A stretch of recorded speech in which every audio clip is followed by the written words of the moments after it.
परिपूर्णगुणार्णवाय विश्वोदयस्थितिलयो नियतिप्रदाय ज्ञानप्रदाय विबुधासुरसौख्यदुःख सत्कारणाय वितताय नमो नमस्ते। सर्वमङ्गलमाङ्गल्ये शिवे सर्वार्थसाधिके शरण्ये त्र्यम्बके गौरी नारायणि नमोस्तुते। धर्म विज्ञान वैराग्य परमैश्वर्यशालिनः आनन्दतीर्थ भगवत्पादान् वन्दे निरन्तरम्। भवति यदनुभावादेडमूकोऽपि वाग्मी जडमतिरपि जन्तुर्जायते प्राज्ञमौलिः। सकलवचनचेतो देवता भारती सा मम वचसि निधत्तां सन्निधिं मानसे च।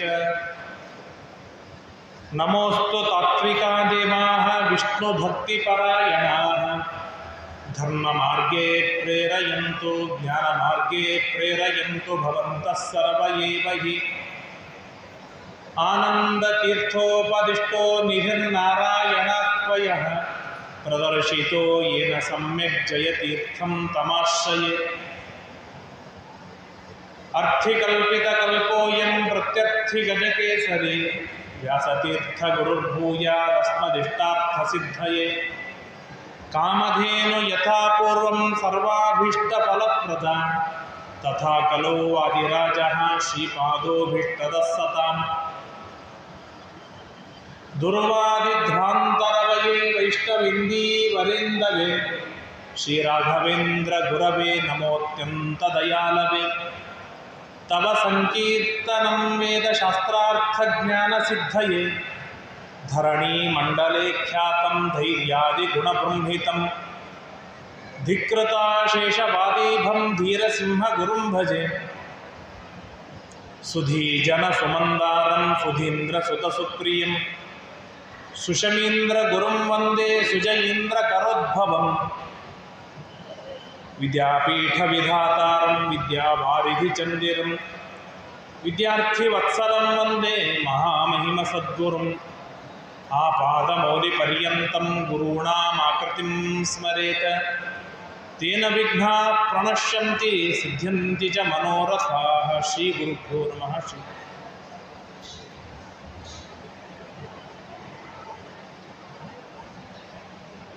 श्रीगुरुभ्यो नमो नमः। हरिः ओं। स्वस्त्यस्तु अशेष सन्मंगलानि भवन्तु। ಮಹಾಸ್ವಾಮಿಗಳವರಾದ ಶ್ರೀ ಶ್ರೀ ಸುಬುಧೇಂದ್ರ ತೀರ್ಥ ಶ್ರೀಪಾದಂಗಳವರ ಆದೇಶದ ಮೇರೆಗೆ ಕಾಮಧೇನು ಕಲ್ಪವೃಕ್ಷದಂತೆ ವಿರಾಜಮಾನರಾದ ದೇವಾಂಶ ಸಂಭೂತರಾದ ವಿಷ್ಣು ಭಕ್ತಾಗ್ರೇಸರರಾದ ನಿಮ್ಮೆಲ್ಲರಿಗೂ ಬರುವ ಎಲ್ಲ ತರಹದ ಕಷ್ಟಗಳನ್ನು ದೂರೋಡಿಸಿ ವಿಶೇಷವಾಗಿ ತತ್ವಜ್ಞಾನ ಹಾಗೂ ವಿಷ್ಣು ಭಕ್ತಿಯನ್ನು ಗಟ್ಟಿಯಾಗಿ ಅತ್ಯಂತ ಪ್ರೀತಿಯಿಂದ ದಯಪಾಲಿಸುವಂತಹ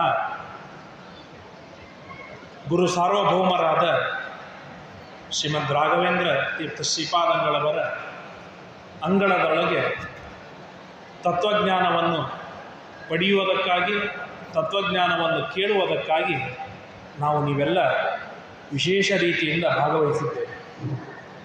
ದಾಸರಾಯರು ಒಂದು ಹಾಡಿನೊಳಗೆ ರಾಯರ ಬಗ್ಗೆ ಕೊಂಡಾಡುವಾಗ ಒಂದು ಮಾತನ್ನು ಹೇಳ್ತಾರೆ. ನನಗೇನು ಬೇಡ, ನಿನ್ನ ಅಂಗಳದೊಳಗೆ ಇಡೀ ಅನ್ನ ಹಾಕು ಅಂತ ಪ್ರಾರ್ಥನೆಯನ್ನು ಮಾಡ್ತಾರೆ. ಭೌತಿಕವಾದ ಅನ್ನ ಈ ಕ್ಷಣದೊಳಗೆ ಹೊಟ್ಟೆಯೊಳಗೆ ಬಿದ್ದು ಮುಂದೊಂದು ಗಂಟೆಗೆ ಅದು ಹೋಗುವಂಥ ಅನ್ನಕ್ಕೇನೆ ಅಷ್ಟು ಪ್ರಾಶಸ್ತ್ಯವಿರುವಾಗ ಮೋಕ್ಷದವರೆಗೂ ಉಪಯೋಗವಾಗುವಂತಹ ಈ ತತ್ವಜ್ಞಾನವನ್ನು ರಾಯರು ತಮ್ಮ ಅಂಗಳದೊಳಗೆ ಹಾಕ್ತಾ ಇದ್ದಾರೆ ಅಂತಂದರೆ ಇದರ ಉಪಕಾರ ಬಹಳ ದೊಡ್ಡದಾದ ಉಪಕಾರ. ಈ ಉಪಕಾರ ಊಹಾತೀತವಾದ ಉಪಕಾರ. ಯಾಕೆ ರಾಯರಿಗೆ ತತ್ವಜ್ಞಾನ ಅಂದರೆ ತುಂಬ ಪ್ರೀತಿ. ಎಷ್ಟು ಪ್ರೀತಿ ರಾಯರಿಗೆ ಅಂದರೆ ರಾಯರ ಸ್ತೋತ್ರದಲ್ಲಿ ಅಪ್ಪಣ್ಣಾಚಾರ್ಯರು ಒಂದು ಮಾತನ್ನು ಹೇಳ್ತಾರೆ. ನಮ್ಮ ಕೈಯಲ್ಲಿ ಈ ಮೊಬೈಲ್ಗಳನ್ನು ಹಿಡಿದು ಮೊಬೈಲ್ ಸೌದು ಹೋಗಿದೆ. ಕೆಲವರಿಗೆ ಪುಸ್ತಕಗಳು ಸೌದು ಹೋಗಿರುತ್ತೆ, ಕೆಲವರಿಗೆ ಕಣ್ಣು ಸೌದು ಹೋಗುತ್ತೆ, ಕೆಲವರಿಗೆ ಎಲುಬುಗಳು ಸೌದು ಹೋಗುತ್ತೆ. ನಡೆದು ಓಡಾಡಿ ಎಲುಬುಗಳು ಸೌದು ಹೋಗುತ್ತೆ. ಹಾಗೆ ರಾಯರಿಗೂ ಒಂದು ವಸ್ತು ಸೌದು ಹೋಗಿತ್ತಂತೆ. ಏನದು ಅಂದರೆ ಸುಂದರವಾಗಿ ಹೇಳ್ತಾರೆ, ತ್ವತ್ಪಾದ ಪದ್ಮ ಪರಿಕೀರ್ತನ ಜೀರ್ಣವಾಚ. ನಿರಂತರವಾಗಿ ಭಗವಂತನನ್ನು ಕೊಂಡಾಡ್ತಾ, ಪಾಠ ಪ್ರವಚನವನ್ನು ಮಾಡ್ತಾ, ವಾಕ್ಯಾರ್ಥಗಳನ್ನು ಮಾಡ್ತಾ, ವಾದಿ ನಿಗ್ರಹವನ್ನು ಮಾಡ್ತಾ, ನಿರಂತರವಾಗಿ ಅಧ್ಯಯನದಲ್ಲಿ ಆಸಕ್ತರಾಗಿರೋದ್ರಿಂದ ರಾಯರ ನಾಲಿಗೆ ಸೌದು ಹೋಗಿತ್ತು. ಅಷ್ಟು ತತ್ವಜ್ಞಾನದೊಳಗೆ ರಾಯರಿಗೆ ಅಭಿನಿವೇಶ, ಅಭಿರುಚಿ, ಆಸಕ್ತಿ. ತಮ್ಮ ಉಸಿರು ತತ್ವಜ್ಞಾನ, ಉಸಿರು ಬಿಡ್ತಾರೆ ತತ್ವಜ್ಞಾನ, ಉಸಿರು ತೆಗೆದುಕೊಳ್ತಾರೆ ತತ್ವಜ್ಞಾನ, ಹೆಜ್ಜೆ ಇಡ್ತಾರೆ ವಿಷ್ಣು ಭಕ್ತಿ, ಹೆಜ್ಜೆ ಎತ್ತಾರೆ ವಿಷ್ಣು ಭಕ್ತಿ. ಹಾಗಾಗಿ ತತ್ವಜ್ಞಾನ ಮತ್ತು ವಿಷ್ಣು ಭಕ್ತಿಯ ಏನಾದರೂ ಒಂದು ಕಾಕ್ಟೇಲ್, ಒಂದು ಜ್ಯೂಸ್ ಇತ್ತು ಅಂತಾಗಿದ್ದರೆ ಅದು ರಾಯರು. ಅಷ್ಟು ದಿವ್ಯವಾದ ತತ್ವಜ್ಞಾನದೊಳಗೆ ನಿವಿಷ್ಟರಾದವರು ರಾಯರು. ಹಾಗಾಗಿ ಆ ರಾಯರ ಅಂಗಳದೊಳಗೆ ಕೂಡ್ತೇವೆ, ನಿಲ್ತೇವೆ, ಓಡಾಡ್ತೇವೆ, ತುಂಬ ಪುಣ್ಯವಿದೆ. ಆ ಪುಣ್ಯದೊಳಗೂ ಬಹಳ ಮಜಲುಗಳಿದೆ. ಹೊರಗೆ ನಾವು ನೋಡ್ತೇವೆ, ದೈಹಿಕ ಶ್ರಮ ಪಡುವವರಿಗೆ, ಕೂಲಿ ಕಾರ್ಮಿಕರಿಗೆ ದಿನಕ್ಕೆ ಎಷ್ಟು ಕೊಡ್ತಾರೆ? 500 ರೂಪಾಯಿ ಕೊಡ್ತಾರೆ. ಟೀಚರ್ಗಳಿಗೆ ಎಷ್ಟಿರುತ್ತೆ ದಿನಕ್ಕೆ? 1000, 2000 ಇರುತ್ತೆ. ಯಾಕಂದರೆ ದೈಹಿಕ ಶ್ರಮಕ್ಕಿಂತಲೂ ಮಾತಿನಿಂದ ಟೀಚ್ ಮಾಡೋದೇನಿದೆ ಸ್ವಲ್ಪ ಹೆಚ್ಚಾಗುತ್ತೆ. ಸೈಂಟಿಸ್ಟ್ಗಳಿಗೆ ಎಷ್ಟಿರುತ್ತೆ? ದಿನಕ್ಕೆ 10,000 ಇರುತ್ತೆ. ಯಾಕೆಂದರೆ ಬೌದ್ಧಿಕವಾದ ಶ್ರಮ. ಹಾಗೆ ದೈಹಿಕವಾದ ಶ್ರಮಕ್ಕೆ ರಾಯರು ಕೊಡುವ ಫಲ 100, 200, 500 ಕೂಲಿ ಕಾರ್ಮಿಕರ ಫಲ. ನಾವು ಭಜನೆ ಮಾಡ್ತೇವೆ, ಹಾಡಾಡ್ತೇವೆ, ಕೊಂಡಾಡ್ತೇವೆ ಅಂತಂದರೆ ಅದಕ್ಕೆ 1000ದಷ್ಟು ಫಲವಿದೆ. ಇನ್ನು ರಾಯರು ರಚನೆ ಮಾಡಿದ, ಶ್ರೀಮದಾಚಾರ್ಯರು ರಚನೆಯನ್ನು ಮಾಡಿಕೊಟ್ಟ ತತ್ವಜ್ಞಾನದ ಚಿಂತನೆಯನ್ನು ಮಾಡ್ತೇವೆ ಅಂತಂದರೆ ಸೈಂಟಿಸ್ಟ್ಗಳಿಗೆ ಇರುವ ಫಲವಿದೆ, ಬಹಳ ಉನ್ನತ ಮಟ್ಟದ ಫಲವಿದೆ. ಹಾಗಾಗಿ ರಾಯರು ತಮ್ಮ ಸಮಗ್ರವಾದ ಜೀವನದೊಳಗೆ 100 ವ್ಯಾಖ್ಯಾನಗಳನ್ನು ಬರೆದರು, ಅನೇಕ ಸ್ತೋತ್ರಗಳನ್ನು ಬರೆದರು. ಅವುಗಳನ್ನು ಪಾಠವನ್ನು ಮಾಡುವುದರೊಳಗೆ ಜೀವನ ಕಳೆದರು. ಯಾಕೆ ಅಂತಂದರೆ ಆ ತತ್ವಜ್ಞಾನಕ್ಕೆ ಅಷ್ಟು ಉನ್ನತವಾದ ಫಲವಿದೆ. ಪ್ರಕೃತದಲ್ಲಿ ಈ ಒಂದು ವಾರವೇನಿದೆ, ಅನೇಕ ಯತಿವರೇಣ್ಯರುಗಳ ಆರಾಧನಾ ಮಹೋತ್ಸವ ಸೇರಿಕೊಂಡಿರ್ತಕ್ಕಂಥ ಇದೊಂದು ಮೇಳ. ವ್ಯಾಸರಾಜರ ಆರಾಧನೆ ಬರುತ್ತೆ, ವಾದಿರಾಜರ ಆರಾಧನೆ ಬರುತ್ತೆ, ರಾಯರ ಗುರುಗಳಾದ ಸುಧೀಂದ್ರ ತೀರ್ಥರ ಆರಾಧನೆ ಬರುತ್ತೆ, ರಾಯರ ಪ್ರಶಿಷ್ಯರಾದ ಧೀರೇಂದ್ರ ತೀರ್ಥ ಶ್ರೀಪಾದಂಗಳವರ ಉತ್ತರಾರಾಧನೆ ಇವತ್ತೇ ಇದೆ, ಸತ್ಯವ್ರತರ ಆರಾಧನೆ, ಸತ್ಯಬೋಧರ ಆರಾಧನೆ, ಹೀಗೆ. ಮತ್ತು ಮುಖ್ಯವಾಗಿ ನಮ್ಮ ಸುಮದೇಂದ್ರ ತೀರ್ಥ ಶ್ರೀಪಾದಂಗಳವರ ಗುರುಗಳಾದ ಸುಯತೀಂದ್ರ ತೀರ್ಥ ಶ್ರೀಪಾದಂಗಳವರ ಮಹಾಸಮಾರಾಧನೆಯೂ ಕೂಡ ಇದೇ ವಾರದಲ್ಲಿ ಬರುತ್ತೆ. ಹೀಗೆ 7-8 ಸ್ವಾಮಿಗಳ ಯತಿಗಳ ಆರಾಧನಾ ಮಹೋತ್ಸವದ ಒಂದು ದೊಡ್ಡದಾದ ಮೇಳ ಅಂತಂದರೆ ಈ ಒಂದು ವಾರ. ಹಾಗಾಗಿ ಅದರಲ್ಲಿ ಬರುವಂತಹ ವಾದಿರಾಜರು, ಆ ವಾದಿರಾಜರು ರಚನೆ ಮಾಡಿರುವ ಒಂದು ಶ್ರೇಷ್ಠವಾದ ಕೃತಿ ರತ್ನ, ಅದರ ಹೆಸರು ತತ್ವಸಾರ ಎಂಬುದಾಗಿ. ಅನೇಕ ತತ್ವಸಾರಗಳನ್ನೆಲ್ಲ ಅಲ್ಲಿ ಸೇರಿಸಿ ಹೇಳಿದ್ದಾರೆ. ಈ ತತ್ವಸಾರವನ್ನು ಅವಲಂಬಿಸಿ ಅನುಕರಣೆಯನ್ನು ಮಾಡಿಯೇ ಕನಕದಾಸರು ಹರಿಭಕ್ತಿ ಸಾರವನ್ನು ರಚನೆ ಮಾಡಿದ್ದು, ಜಗನ್ನಾಥದಾಸರು ಹರಿಕಥಾಮೃತ ಸಾರವನ್ನು ರಚನೆಯನ್ನು ಮಾಡಿರುವಂಥ ಈ ಎಲ್ಲ ಸಾರಗಳಿಗೆ ಮೂಲಭೂತವಾದ ತತ್ವಸಾರ ಅಂತಂದರೆ ಅದು ವಾದಿರಾಜರು ರಚನೆಯನ್ನು ಮಾಡಿಕೊಟ್ಟಿರ್ತಕ್ಕಂತಹ ತತ್ವಸಾರ. ಇದರಲ್ಲಿ ಆರಂಭದ ಹಂತದೊಳಗೆ ವೈಕುಂಠದ ವರ್ಣನೆಯನ್ನು ಮಾಡಿದ್ದಕ್ಕಾಗಿ ಈ ಗ್ರಂಥಕ್ಕೆ ವೈಕುಂಠ ವರ್ಣನೆ ಎಂಬುದಾಗಿಯೂ ಕೂಡ ಹೆಸರು ಬರುತ್ತೆ.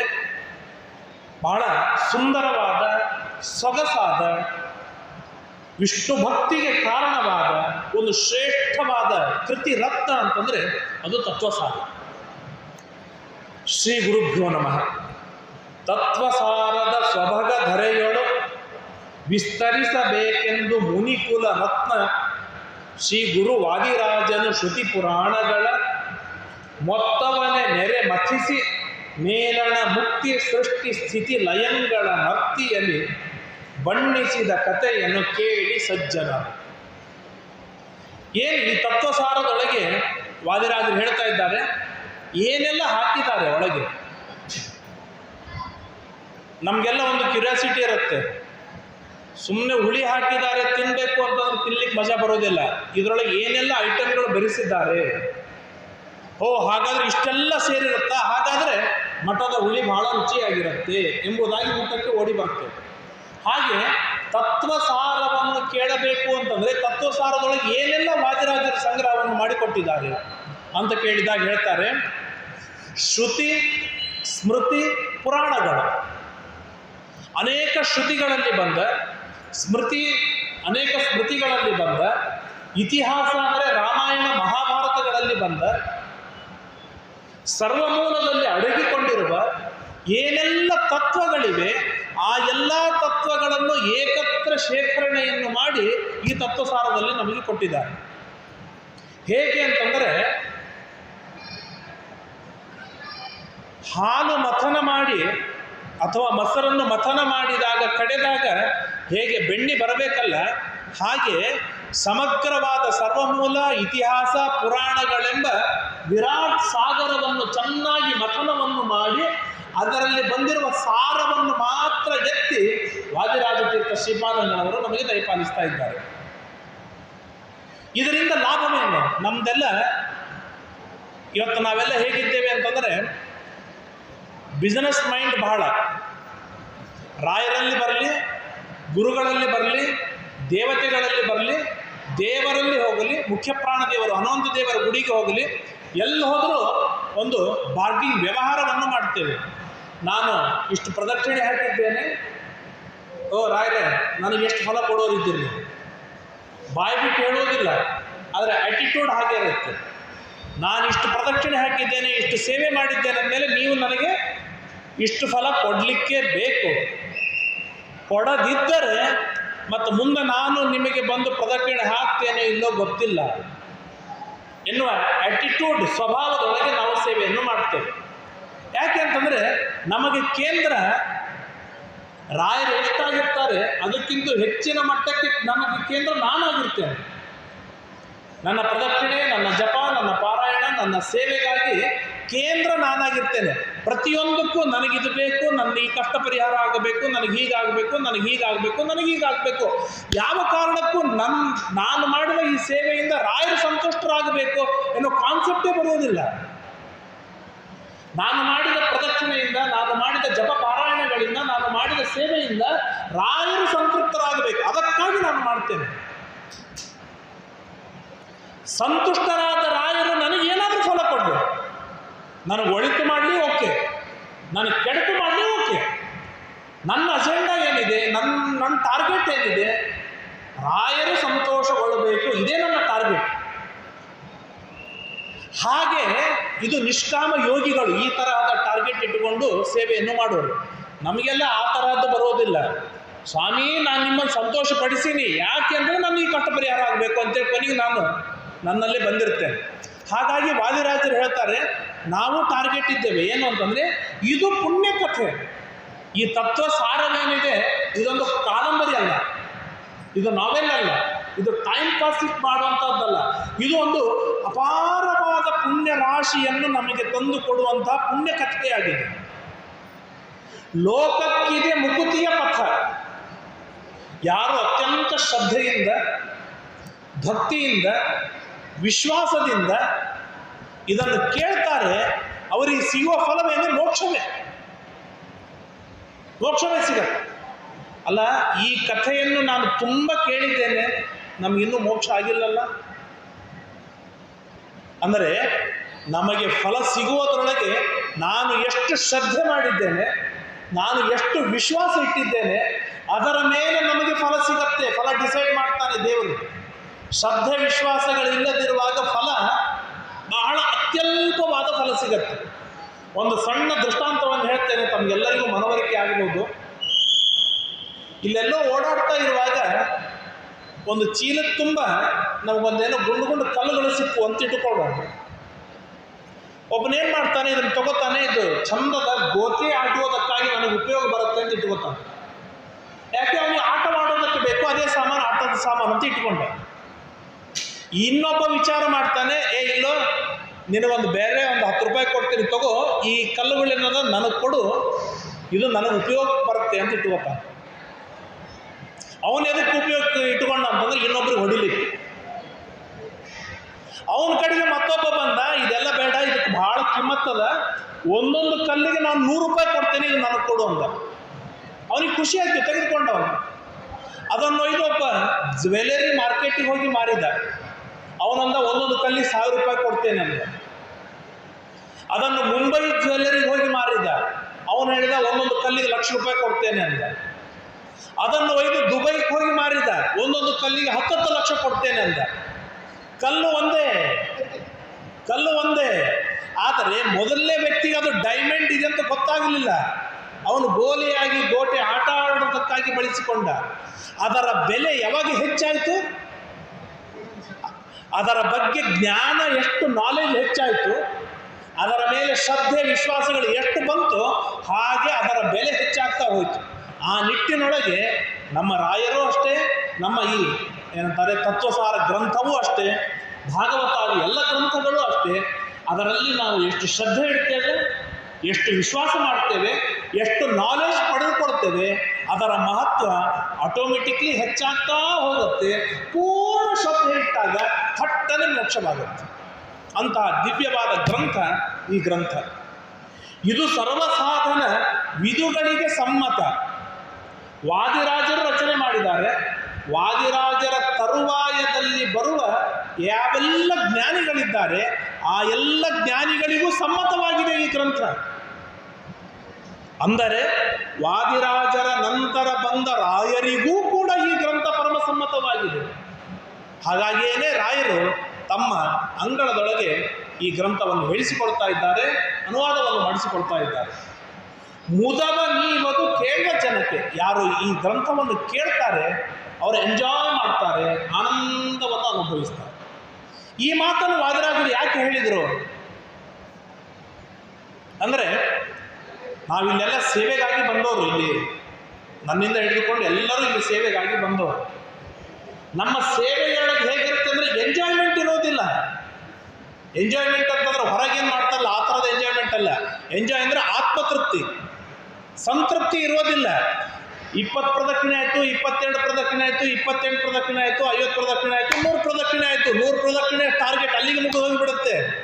ಮತ್ತು ಉಶ್ಯಪ್ ಅಂತ ಹೋಗೋದು, ಒಂದು ಚಹಾ ಕುಡಿದೆ, ಕಾಫಿ ಕುಡಿದೆ, ಅದರೊಳಗೆ ಹೋಗಿಬಿಡುತ್ತೆ. ಹಾಗಲ್ಲ, 50 ಪ್ರದಕ್ಷಿಣೆ ಆಗಿಬಿಡ್ತಾ ಅನ್ನೋ ಫೀಲ್ ಬರಬೇಕು. ಅಷ್ಟು ತನ್ಮಯರಾಗಿ, ಅಷ್ಟು ಎಂಜಾಯ್ ಮಾಡ್ತಾ, ಅಷ್ಟು ಆನಂದವನ್ನು ಅನುಭವಿಸ್ತಾ ಇರುವಾಗ ಅದರ ಫಲವೇನಿದೆ ಪೂರ್ಣ ಮಟ್ಟದ ಫಲ ಬರುತ್ತೆ. ಯಾಕೆ ವಾದಿರಾಜರು ಹೀಗೆ ಹೇಳಿದ್ರು? ನಾನ್ಯಾಕೆ ಪ್ರದಕ್ಷಿಣೆ ವಿಷಯದೊಳಗೆ ಈ ಮಾತನ್ನು ಹೇಳಿದೆ ಅಂದರೆ, ವಾದಿರಾಜರು ನಮ್ಮ ಕಣ್ಣಿಗೆ ಕಾಣಿಸಿಲ್ಲ. ಈಗ ಪ್ರದಕ್ಷಿಣೆ ಯಾರಿಗೆ ಮಾಡ್ತಾ ಇದ್ದೇವೆ? ರಾಯರಿಗೆ. ರಾಯರು ನಮ್ಮ ಕಣ್ಣಿಗೆ ಕಾಣಿಸಿದಾರ? ಇಲ್ಲ. ಅಂದಮೇಲೆ ನಾನು ಮಾಡಿದ ಪ್ರದಕ್ಷಿಣೆ ರಾಯರಿಗೆ ತೃಪ್ತಿ ಆಗಿದೆಯೋ ಇಲ್ಲೋ ಯಾರಪ್ಪೂ ಗೊತ್ತು. ಯಾರು ಡಿಸೈಡ್ ಮಾಡುವವರು? ಹಾಗಾದರೆ ನಾನು ಮಾಡುವ ಪ್ರದಕ್ಷಿಣೆ, ನಾನು ಮಾಡುವ ಸೇವೆ, ನಾನು ಮಾಡುವ ಜಪ, ನಾನು ಮಾಡುವ ಮನೆಯಲ್ಲಿ ಮಾಡುವ ದೇವರ ಪೂಜೆ, ಇವು ಎಲ್ಲವೂ ಕೂಡ ಮೊದಲಿಗೆ ನನಗೆ ತೃಪ್ತಿಯಾಗಬೇಕು.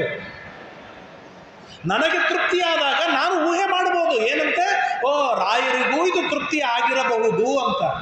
ನಾನು ಮಾಡಿದ ಕಾರ್ಯ ಇದು ನನಗೇ ತೃಪ್ತಿಯಾಗಿಲ್ಲ ಅಂತ ಅಂದರೆ ರಾಯರಿಗೆ ತೃಪ್ತಿಯಾಗತ್ತೆ ತಾನೇ? ಈಗ ಜಸ್ಟ್ ಒಂದು ಎಕ್ಸಾಂಪಲ್ ಕೊಡಬೇಕಂದ್ರೆ, ಕನ್ನಡಿ ಮುಂದೆ ನಿಲ್ತಾರೆ, ಶೃಂಗಾರ ಮಾಡಿಕೊಂಡು ನಿಲ್ತಾರೆ ಕನ್ನಡಿ ಮುಂದೆ. ವ್ಯಕ್ತಿ ಹೇಗೆ ಇರಲಿ ಅದು ಬಹಳ ಮುಖ್ಯವಲ್ಲ, ಆದರೆ ಕನ್ನಡಿ ಮುಂದೆ ನಿಂತ ವ್ಯಕ್ತಿಗೆ ತೃಪ್ತಿ ಆಗಬೇಕು. ನಾ ಚಂದ ಕಾಣಿಸ್ತಾ ಇದ್ದೇನೆ ಅಂತೇಳಿ ಯಾವಾಗ ತನ್ನ ಫೀಲ್ ಬರುತ್ತೋ ಅವನಾಗಿ ಡಿಸೈಡ್ ಮಾಡ್ತಾನೆ, ಹಾಗಾದ್ರೆ ನೋಡುವ ಜನರಿಗೂ ನಾನು ಚಲೋ ಕಾಣಿಸ್ತೇನೆ ಅಂತ. ತನಗೆ ಅಲ್ಲಿವರೆಗೆ ತೃಪ್ತಿ ಆಗೋದಿಲ್ಲ, ಚಂದ ಕಾಣಿಸ್ತಾ ಇದ್ದೇನೆ ಅನ್ನೋ ಫೀಲ್ ಬರೋದಿಲ್ಲ, ಅಲ್ಲಿವರೆಗೂ ಕಾಸ್ಮೆಟಿಕ್ಸ್ ಚೇಂಜ್ ಆಗ್ತಾ ಇರುತ್ತೆ, ಏನೋ ಡೆಕೋರೇಷನ್ ಚೇಂಜ್ ಮಾಡ್ತಾನೆ ಇರ್ತಾನೆ. ತನಗೆ ತೃಪ್ತಿ ಆಯಿತು ಅಂತಂದರೆ ನೋಡುವ ಜನರಿಗೂ ತೃಪ್ತಿ ಆಗಬಹುದು ಅಂತ ಗೆಸ್ ಮಾಡಿಕೊಳ್ತಾನೆ. ಹಾಗೆ ರಾಯರ ಸೇವೆಯನ್ನು ಮಾಡುವಾಗ, ಶ್ರೀಮದ್ ಭಾಗವತ ಮೊದಲಾದ ಕಥೆಗಳನ್ನು ಕೇಳ್ತಾ ಇರುವಾಗ, ತತ್ವಸಾರ ವೈಕುಂಠ ವರ್ಣನೆಯನ್ನು ಕೇಳ್ತಾ ಇರುವಾಗ ನಮಗೆ ತೃಪ್ತಿ ಆಗಬೇಕು, ಅದರೊಳಗೆ ಎಂಜಾಯ್ ಮಾಡಬೇಕು, ಆನಂದವನ್ನು ಅನುಭವಿಸಬೇಕು. ಆಗ ನಮ್ಮ ಕಣ್ಣಿಗೆ ಕಾಣಿಸದಿರುವ ರಾಯರಿಗೂ, ವಾದಿರಾಜರಿಗೂ, ಮುಖ್ಯಪ್ರಾಣ ದೇವರಿಗೂ ತೃಪ್ತಿಯಾಗಿದೆ ಎಂಬುದಾಗಿ ನಾವು ಗಟ್ಟಿಯಾಗಿ ನಿರ್ಧಾರವನ್ನು ಮಾಡಿಕೊಳ್ಳಬಹುದು ಎನ್ನುವ ಕಾರಣಕ್ಕಾಗಿ ಮುದವ ನೀವದು ಕೇಳುವ ಜನಕ್ಕೆ, ಯಾರು ಈ ಕಥೆಯನ್ನು ಕೇಳ್ತಾರೆ ಅವರಿಗೆ ಸಂತೋಷವಾಗುತ್ತೆ ಎಂಬುದಾಗಿ ವಾದಿರಾಜರು ಹೇಳ್ತಾರೆ. ಕನ್ನಡಿಯೊಳ್ ತೋರ್ಪಂತೆ ಪೂರ್ಣ ಪ್ರಜ್ಞರ ಮತದುನ್ನತ ತತ್ವಸಾರವನು ಕನ್ನಡದಿ ಬನ್ನಿಸಿದ ವಾದಿರಾಜ ಮುನಿಯ ಭಿನ್ನಪವೆಲ್ಲರೂ ಮನ್ನಿಪುದು. ಏನು ಹೇಳಿದ್ದಾರೆ ವಾದಿರಾಜರು ಅಂತಂದರೆ, ಸರ್ವಮೂಲದಲ್ಲಿ ಬಂದಿರುವ ಶ್ರುತಿ ಸ್ಮೃತಿ ಪುರಾಣಗಳಲ್ಲಿ ಬಂದಿರುವ ಏನೆಲ್ಲ ವಿಷಯಗಳಿವೆ ಆ ವಿಷಯಗಳನ್ನು ಕನ್ನಡದೊಳಗೆ ಮಾಡಿದ್ದಾರೆ. ಹೇಗೆ ದೃಷ್ಟಾಂತ ಕೊಡ್ತಾರೆ ಅಂತಂದರೆ, ಬಿಂಬ ಹೇಗೆ ಕನ್ನಡಿಯೊಳಗೆ ಪ್ರತಿಬಿಂಬ ತೋರಬೇಕು, ಹಾಗೆ ಸರ್ವಮೂಲ ಇತಿಹಾಸ ಪುರಾಣದಲ್ಲಿ ಬಂದಿರುವ ವಿಷಯಗಳನ್ನೆಲ್ಲ ಈ ವೈಕುಂಠ ವರ್ಣನೆಯಲ್ಲಿ ಇದನ್ನು ಏನಂತಾರೆ ಸೇರಿಸಿ ತಿಳಿಸಿದ್ದಾರೆ. ಅದನ್ನು ಕೇಳಬೇಕು ಎಂಬುದಾಗಿ ಪೀಠಿಕೆಯನ್ನು ಮಾಡ್ತಾ ಮಂಗಳಾಚರಣವನ್ನು ಮಾಡ್ತಾರೆ. ಬಹಳ ಸುಂದರವಾದ ಮಂಗಳಾಚರಣ. ಇಲ್ಲಿ ಹೇಗೆ ಮಂಗಳಾಚರಣೆ ಮಾಡ್ತಾರೆ ಅಂತಂದರೆ, ಒಂದು ಸಂಸ್ಕೃತದ ಶ್ಲೋಕ, ಅದಕ್ಕೆ ಕನ್ನಡದೊಳಗೆ ಅನುವಾದವನ್ನು ವಾದಿರಾಜರು ಮಾಡ್ತಾರೆ. ಏನು ಸಂಸ್ಕೃತದ ಶ್ಲೋಕ? ತಮಗೆಲ್ಲರಿಗೂ ಬರುವಂಥ ಪ್ರಸಿದ್ಧವಾದ ಶ್ಲೋಕ. ಶುಕ್ಲಾಂಬರಧರಂ ವಿಷ್ಣುಂ ಶಶಿವರ್ಣಂ ಚತುರ್ಭುಜಂ ಪ್ರಸನ್ನವದನಂ ಧ್ಯಾಯೇ ಸರ್ವವಿಘ್ನೋಪಶಾಂತಯೇ. ಮೊಟ್ಟ ಮೊದಲಿಗೆ ನನಗೆ ವಿಘ್ನಗಳು, ತುಂಬ ವಿಘ್ನಗಳು. ಮಂತ್ರಾಲಯಕ್ಕೆ ಬರಲಿಕ್ಕೇ ವಿಘ್ನ, ಬಂದ ಮೇಲೆ ಆ ಕಾಟ್ ಬಿಟ್ಟು ಎದ್ದು ಬರಲಿಕ್ಕೆ ವಿಘ್ನ, ಎದ್ದು ಬಂದ ಮೇಲೆ ಪ್ರದಕ್ಷಿಣೆ ಹಾಕಲಿಕ್ಕೆ ವಿಘ್ನ, ಪ್ರದಕ್ಷಿಣೆ ಹಾಕುವಾಗ ಏಕಾಗ್ರ ಬರಲಿಕ್ಕೆ ವಿಘ್ನ, ಏಕಾಗ್ರತೆ ಬಂದಾಗ ಪಾರಾಯಣ ಮಾಡೋದಕ್ಕೆ ವಿಘ್ನ, ಅದರೊಳಗೆ ತತ್ವಜ್ಞಾನವನ್ನು ಕೇಳೋದಕ್ಕೆ ಮಹಾವಿಘ್ನಗಳು. ಹೀಗೆ ಸಾವಿರಾರು ವಿಘ್ನಗಳನ್ನು ಮೆಟ್ಟಿ ನಿಂತ ಮೇಲೆ ನಾವು ಈ ಸ್ಥಾನಕ್ಕೆ ಬರಬೇಕು. ಭಾಗವತದಲ್ಲಿ ಒಂದು ಮಾತನ್ನು ಹೇಳ್ತಾರೆ, ಮಂದಾಹ ಸುಮಂದಮತಯ ಮಂದಭಾಗ್ಯಾ ಉಪಕೃತಾ. ಸ್ವಯಂ ದೊಡ್ಡ ಜನರು ನಾವೆಲ್ಲ, ಬುದ್ಧಿ ಇಲ್ಲ, ಮಂದರು. ಸೌಭಾಗ್ಯವಂತರ ಇಲ್ಲ, ಮಂದಭಾಗ್ಯವುಳ್ಳವರು. ಇದರ ನಡುವೆ ಲಕ್ಷಾವಧಿ ವಿಘ್ನಗಳು. ಇವನ್ನೆಲ್ಲ ಮೆಟ್ಟಿ ಹಾಕಿ ನಾನು ಶಾಸ್ತ್ರವನ್ನು ತಿಳಿದುಕೊಳ್ಳಬೇಕು ಅಂತಂದರೆ ನನ್ನಿಂದ ಸಾಧ್ಯವಾದದ್ದಲ್ಲ. ಆದ್ದರಿಂದಾಗಿ ಶುಕ್ಲಾಂಬರಧಾರಿಯಾದ ಶುದ್ಧವಾದ, ಎಂದಿಗೂ ಕೂಡ ಹೊಲಸು ಬಟ್ಟೆಗಳನ್ನು ತೊಡುವ ಹಾಗಿಲ್ಲ, ಶುದ್ಧವಾದ ಶುಚಿಯಾದ ಬಟ್ಟೆಗಳಿರಬೇಕು. ಅದು ದೇವರೇ ಉಡುತ್ತಾನೆ. ಅದನ್ನು ಚಿಂತನೆ ಮಾಡೋದ್ರಿಂದ ನಮಗೂ ಶುದ್ಧವಾದ ಬಟ್ಟೆ ಉಡುವ ಸೌಭಾಗ್ಯ ಬರುತ್ತೆ. ಶುಕ್ಲಾಂಬರಧರಂ, ಶುಚಿಯಾದ ಶುದ್ಧವಾದ ಬಟ್ಟೆಯನ್ನು ಧಾರಣ ಮಾಡಿರುವ. ಶಶಿವರ್ಣಂ, ನಮ್ಮ ದೇವರ ಬಣ್ಣ ಹೇಗಿದೆ ಅಂದರೆ ಅನಂತ ಚಂದ್ರನ ಬಣ್ಣವಿದೆ, ಅನಂತ ಚಂದ್ರನ ಪ್ರಕಾಶವಿದೆ, ಭಾರಿ ಬಿಳಿಯಾದ ಶುದ್ಧವಾದ ಬಣ್ಣವುಳ್ಳವರು. ಚತುರ್ಭುಜಂ, 4 ಕೈಗಳಿವೆ, ಶಂಖ ಚಕ್ರ ಗದ ಪದ್ಮಗಳನ್ನು ಧಾರಣವನ್ನು ಮಾಡಿದ್ದಾನೆ. ಪ್ರಸನ್ನ ವದನಂ,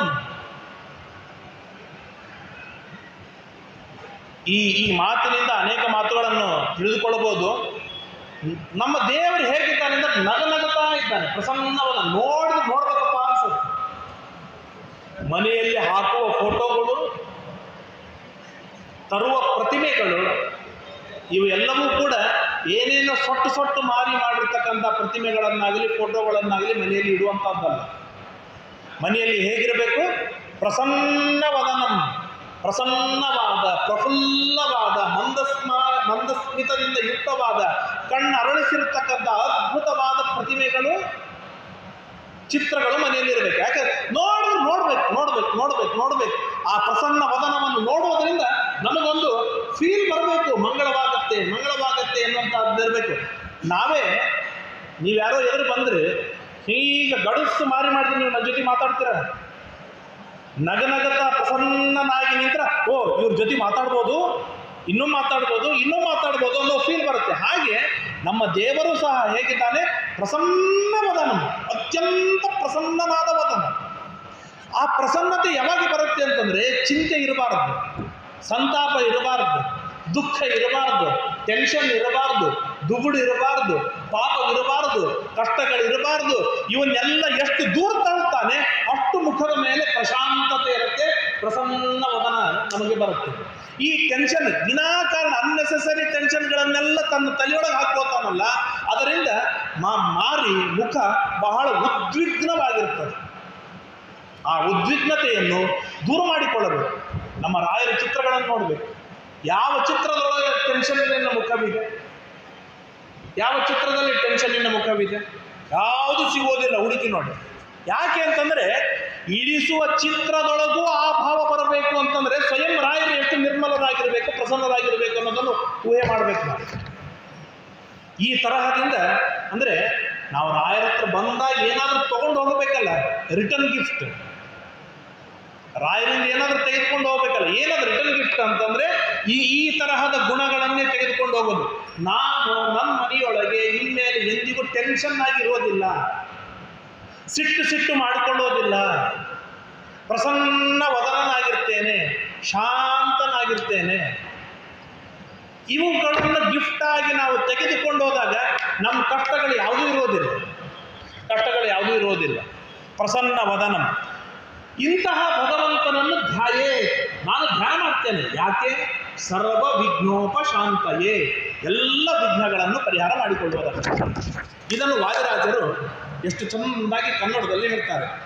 ನಿಷ್ಕಳಂಕ ಚಂದ್ರವದನ ಶುಕ್ಲ ವಸನ ಲಕ್ಷ ಶಶಿವರ್ಣ ಪ್ರಸನ್ನ, ನಾಲ್ಕು ತೋಳಿನ ವಿಷ್ಣು ನಮ್ಮ ವಿಘ್ನಗಳ ಧಕ್ಕನೆ ವರಿಸಿ ರಕ್ಷಿಸಲಿ. ವಾದಿರಾಜರು ಸ್ವಲ್ಪ ಜೋಡಿಸಿದರು. ಚಂದ್ರನ ಶಶಿವರ್ಣಂ ಅಂತ ಹೇಳಿದರು. ಚಂದ್ರನೊಳಗೊಂದು ಬ್ಲ್ಯಾಕ್ ಇದೆಯಲ್ಲ, ಕಪ್ಪಿದೆಯಲ್ಲ ಚಂದ್ರನಲ್ಲಿ. ವಾದಿರಾಜರು ಹೇಳ್ತಾರೆ, ನಿಷ್ಕಳಂಕ ಚಂದ್ರವದನ, ಈ ನಮ್ಮ ದೇವರ ಮುಖದೊಳಗೆ ಕಳಂಕನೂ ಇಲ್ಲ. ಹೇಗಿದ್ದಾನೆ? ಲಕ್ಷ ಶಶಿವರ್ಣ, ಕೋಟಿ ಸೂರ್ಯರ ಪ್ರಕಾಶ, ಚಂದ್ರನ ಪ್ರಕಾಶವಿದೆ ನಮ್ಮ ದೇವರಿಗೆ. ಹೇಗೆ ಅನಲೈಸ್ ಮಾಡೋದು? ಚಿಂತನೆ ಮಾಡಲಿಕ್ಕೆ ಸಾಧ್ಯವ? ಅವಶ್ಯವಾಗಿ ಸಾಧ್ಯವಿದೆ. ಇದೊಂದು ದೊಡ್ಡ ಹಾಲ್ ಇದೆ. ಈ ಹಾಲ್ನೊಳಗೆ ಒಂದು ಲೈಟ್ ಹಾಕಿದ್ರೆ ಎಷ್ಟು ಬೆಳಕು ಬರುತ್ತೆ ಗೊತ್ತಲ್ಲ? 2ನೇ ಲೈಟ್ ಹಾಕಿದ್ರೆ ಇನ್ನೆಷ್ಟು ಬೆಳಕು ಬರುತ್ತೆ? 10ನೇ ಲೈಟ್ ಹಾಕಿದ್ರೆ ಇನ್ನೆಷ್ಟು ಬೆಳಕು ಬರುತ್ತೆ? 100ನೇ ಲೈಟ್ ಹಾಕಿದ್ರೆ ಎಷ್ಟು ಬೆಳಕು ಬರುತ್ತೆ? ಮಾನಸಿಕವಾಗಿ ಒಂದು ಅನಲೈಸ್ ಮಾಡಲಿಕ್ಕೆ ಸಾಧ್ಯವಿದೆ. ಹಾಗೆ ಒಬ್ಬ ಚಂದ್ರ ಇಡೀ ಬ್ರಹ್ಮಾಂಡವನ್ನು ಬೆಳಗ್ತಾನೆ ಅಂತಂದರೆ, ಈ ಬ್ರಹ್ಮಾಂಡದೊಳಗೆ 2 ಚಂದ್ರ ಬಂದರೆ, ಈ ಬ್ರಹ್ಮಾಂಡದೊಳಗೆ 3 ಚಂದ್ರ ಬಂದರೆ, ಈ ಬ್ರಹ್ಮಾಂಡದೊಳಗೆ 3 ಚಂದ್ರರು ಬಂದರೆ, ಹೀಗೆ ಚಿಂತನೆಯನ್ನು ಮಾಡ್ತಾ ಆ ದೇವರ ಒಂದು ಪ್ರಕಾಶವನ್ನು ಚಿಂತನೆಯನ್ನು ಮಾಡುವಂಥದ್ದು. 4 ತೋಳುಗಳುಳ್ಳ ಕೃಷ್ಣ ವಿಷ್ಣು ನಮ್ಮೆಲ್ಲ ವಿಘ್ನಗಳನ್ನು ಧಕ್ಕನೆ ಈ ಕ್ಷಣಕ್ಕೆ, ನಾಳೆಯಿಂದ ನಾನು 90 ವರ್ಷ ವಿದ್ಯೆ ಕಳೆದ್ರೆ ಏನು ಮಾಡೋದು? ಸಂಧ್ಯಾವಂದನ ಮಾಡುವ ಸೌಭಾಗ್ಯ ನಮಗೆ ಯಾವಾಗ ದೇವರು ಕೊಟ್ಟಾನೆ? 8ನೇ ವರ್ಷಕ್ಕೆ ಕೊಟ್ಟಿದ್ದಾನೆ. ಆ ವಿಘ್ನ ನಾನು ಸಾಯೋ ಹಿಂದಿನ ದಿವಸ ವಿಘ್ನ ಕಳೆದುಬಿಟ್ರೆ ಸಂಧ್ಯಾವಂದನ ಮಾಡಿದಂಗೆ ಆಗುವುದಿಲ್ಲ, ಹಾಗಾದ್ರೆ ಉಪಯೋಗ ಇಲ್ಲ. ನನ್ನ 8ನೇ ವರ್ಷಕ್ಕೇನೆ ವಿಘ್ನ ಕಳಿಬೇಕು ದೇವರು. ಹಾಗಾದರೆ ಇಡೀ ಲೈಫ್ ಟೈಮ್ ಸಂಧ್ಯಾವಂದನ ಮಾಡಲಿಕ್ಕೆ ಸಾಧ್ಯವಿದೆ. ಅನೇಕ ಯುವಕರು ಇಲ್ಲಿದ್ದಾರೆ.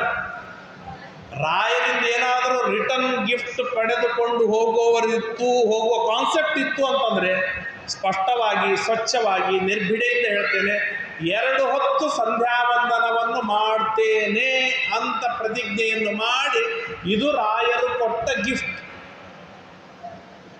ಸಂಧ್ಯಾವಂದನದಿಂದ ವಿಮುಖರಾಗುವಂಥದ್ದು ಅಲ್ಲ ಎಂಬುದಾಗಿ ಈ ಪ್ರಸಂಗದಲ್ಲಿ ತಿಳಿಸ್ತಾರೆ. ಹಾಗೆ ನಮ್ಮ ವಿಘ್ನಗಳು ಇನ್ನೆಂದೋ ಪರಿಹಾರವಾದರೂ ಉಪಯೋಗವಿಲ್ಲ, ಈ ಕ್ಷಣಕ್ಕೆ ಪರಿಹಾರವಾಗಬೇಕು ಎಂಬುದಾಗಿ ಪ್ರಾರ್ಥನೆಯನ್ನು ಮಾಡ್ತಾರೆ. ಪ್ರಾರ್ಥನೆಯನ್ನು ಮಾಡ್ತಾ ಮುಂದೆ ಹೇಳ್ತಾರೆ, ಲಕ್ಷ್ಮೀ ನಾರಾಯಣಂ ವಂದೇ ತದ್ಭಕ್ತ ಪ್ರವರೋಹಿಯ ಶ್ರೀಮದಾನಂದ ತೀರ್ಥಾಖ್ಯೋ ಗುರುಸ್ತಂ ಚ ನಮಾಮ್ಯಹಂ ಏತಾವತಾಲಂ ನನು ಸೂಚಿತೇನ ಗುಣೈರಸಾಮ್ಯೇನ ತಿಶಯಾನೇಸ್ಯ ಹಿತ್ವೇತರಾನ್ ಪ್ರಾರ್ಥಯತೋ ವಿಭೂತಿ ಯಸ್ಯಾಂಘ್ರಿ ರೇಣುಂ ಜುಷತೆ ಅನಭೀಪ್ಸೋ. ದೇವರ ಮಹಿಮೆಯನ್ನು ಕೊಂಡಾಡ್ತಾ ಲಕ್ಷ್ಮೀ ದೇವಿಗೆ ನಮಸ್ಕಾರವನ್ನು ಮಾಡ್ತಾರೆ. ಮೊದಲಿಗೆ ದೇವರಿಗೆ ನಮಸ್ಕಾರ ಮಾಡಿದರು, ಅದಾದ ಮೇಲೆ ಲಕ್ಷ್ಮಿಗೆ ನಮಸ್ಕಾರ ಮಾಡಬೇಕು. ಆ ಲಕ್ಷ್ಮಿಯ ನಮಸ್ಕಾರವನ್ನು ಮಾಡ್ತಾ ಇರುವಾಗಲೂ ದೇವರ ಮಹಿಮೆಯನ್ನು ಹೇಳ್ತಾರೆ. ಇದನ್ನು ಯಾಕೆ ಹೇಳಬೇಕು ಅನ್ನೋದನ್ನು ನಾನು ಮುಂದೆ ಹೇಳ್ತೇನೆ.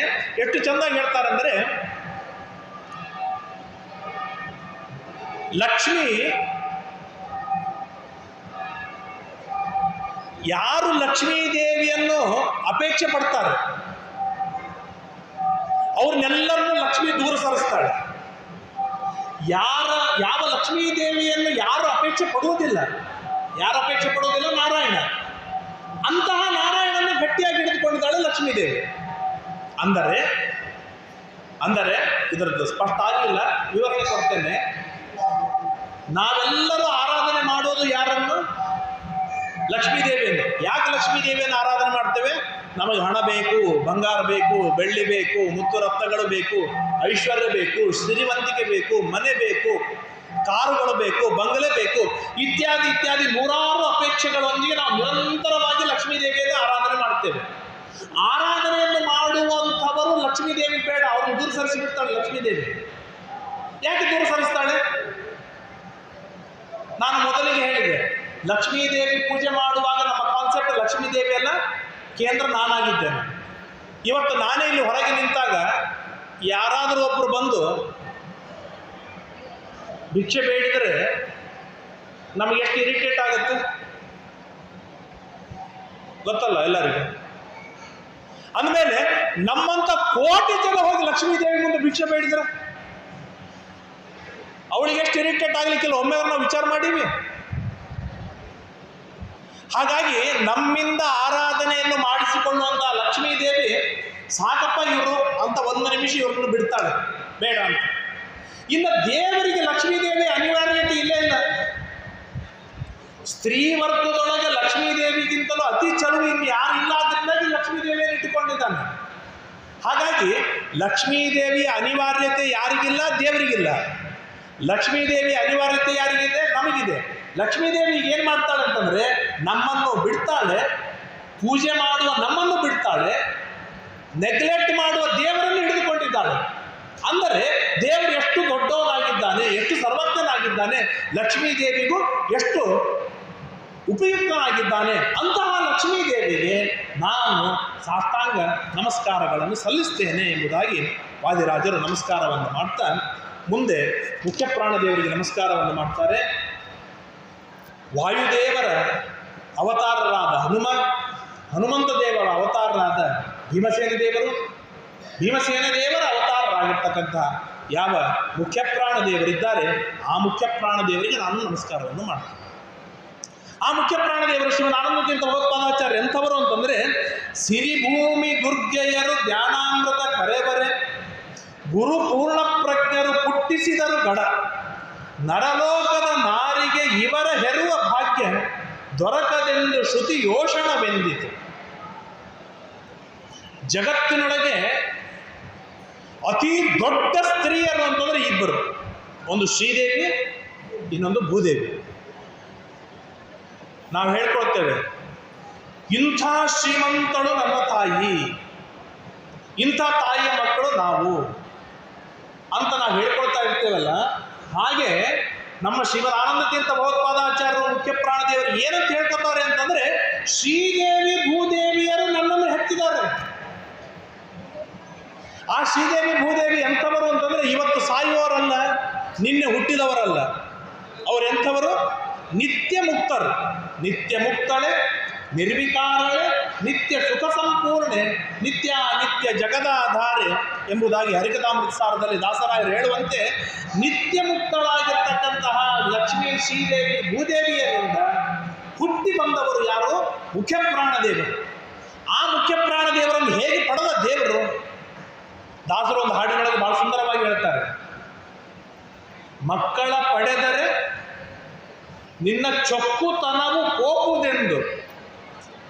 ಮಕ್ಕಳು ಹುಟ್ಟಿದ ಮೇಲೆ ಸೌಂದರ್ಯ ಕುಗ್ಗಿಬಿಡ್ತದೆ. 3-4 ಮಕ್ಕಳಾದ್ರೆ ಇನ್ನೂ ಸೌಂದರ್ಯ ಹೋಗಿಬಿಡುತ್ತೆ. ಆ ಮದುವೆಗಿನ ಮುಂಚಿದ ಅಥವಾ ಮದುವೆ ಆದಾಗಿನ ಒಂದು ಸೌಂದರ್ಯ ಇರೋದಿಲ್ಲ. ದೇವರಿಗೆ ಲಕ್ಷ್ಮೀ ದೇವಿ ಮೇಲೆ ಎಷ್ಟು ಅಭಿಮಾನ ಅಂತಂದರೆ, ನಾನು ನಿನ್ನಲ್ಲಿ ಮಕ್ಕಳನ್ನು ಪಡೆದು ಬಿಟ್ಟರೆ ನಿನ್ನ ಸೌಂದರ್ಯ ಓದಿತೋ ಏನೋ, ಅದಕ್ಕಾಗಿ ನಾನು ನಿನ್ನಲ್ಲಿ ಪಡೆಯುವುದಿಲ್ಲ, ನಾನು ನನ್ನ ಹೊಕ್ಕದಿಂದ ಮಕ್ಕಳನ್ನು ಪಡಿತೇನೆ ಅಂತೇಳಿ ಬ್ರಹ್ಮದೇವರನ್ನು ಪಡೆದನೋ ಏನೋ ಎಂಬುದಾಗಿ ಇದೇ ದಾಸರಾಯರು ನಮಗೆ ಕೊಂಡಾಡ್ತಾರೆ.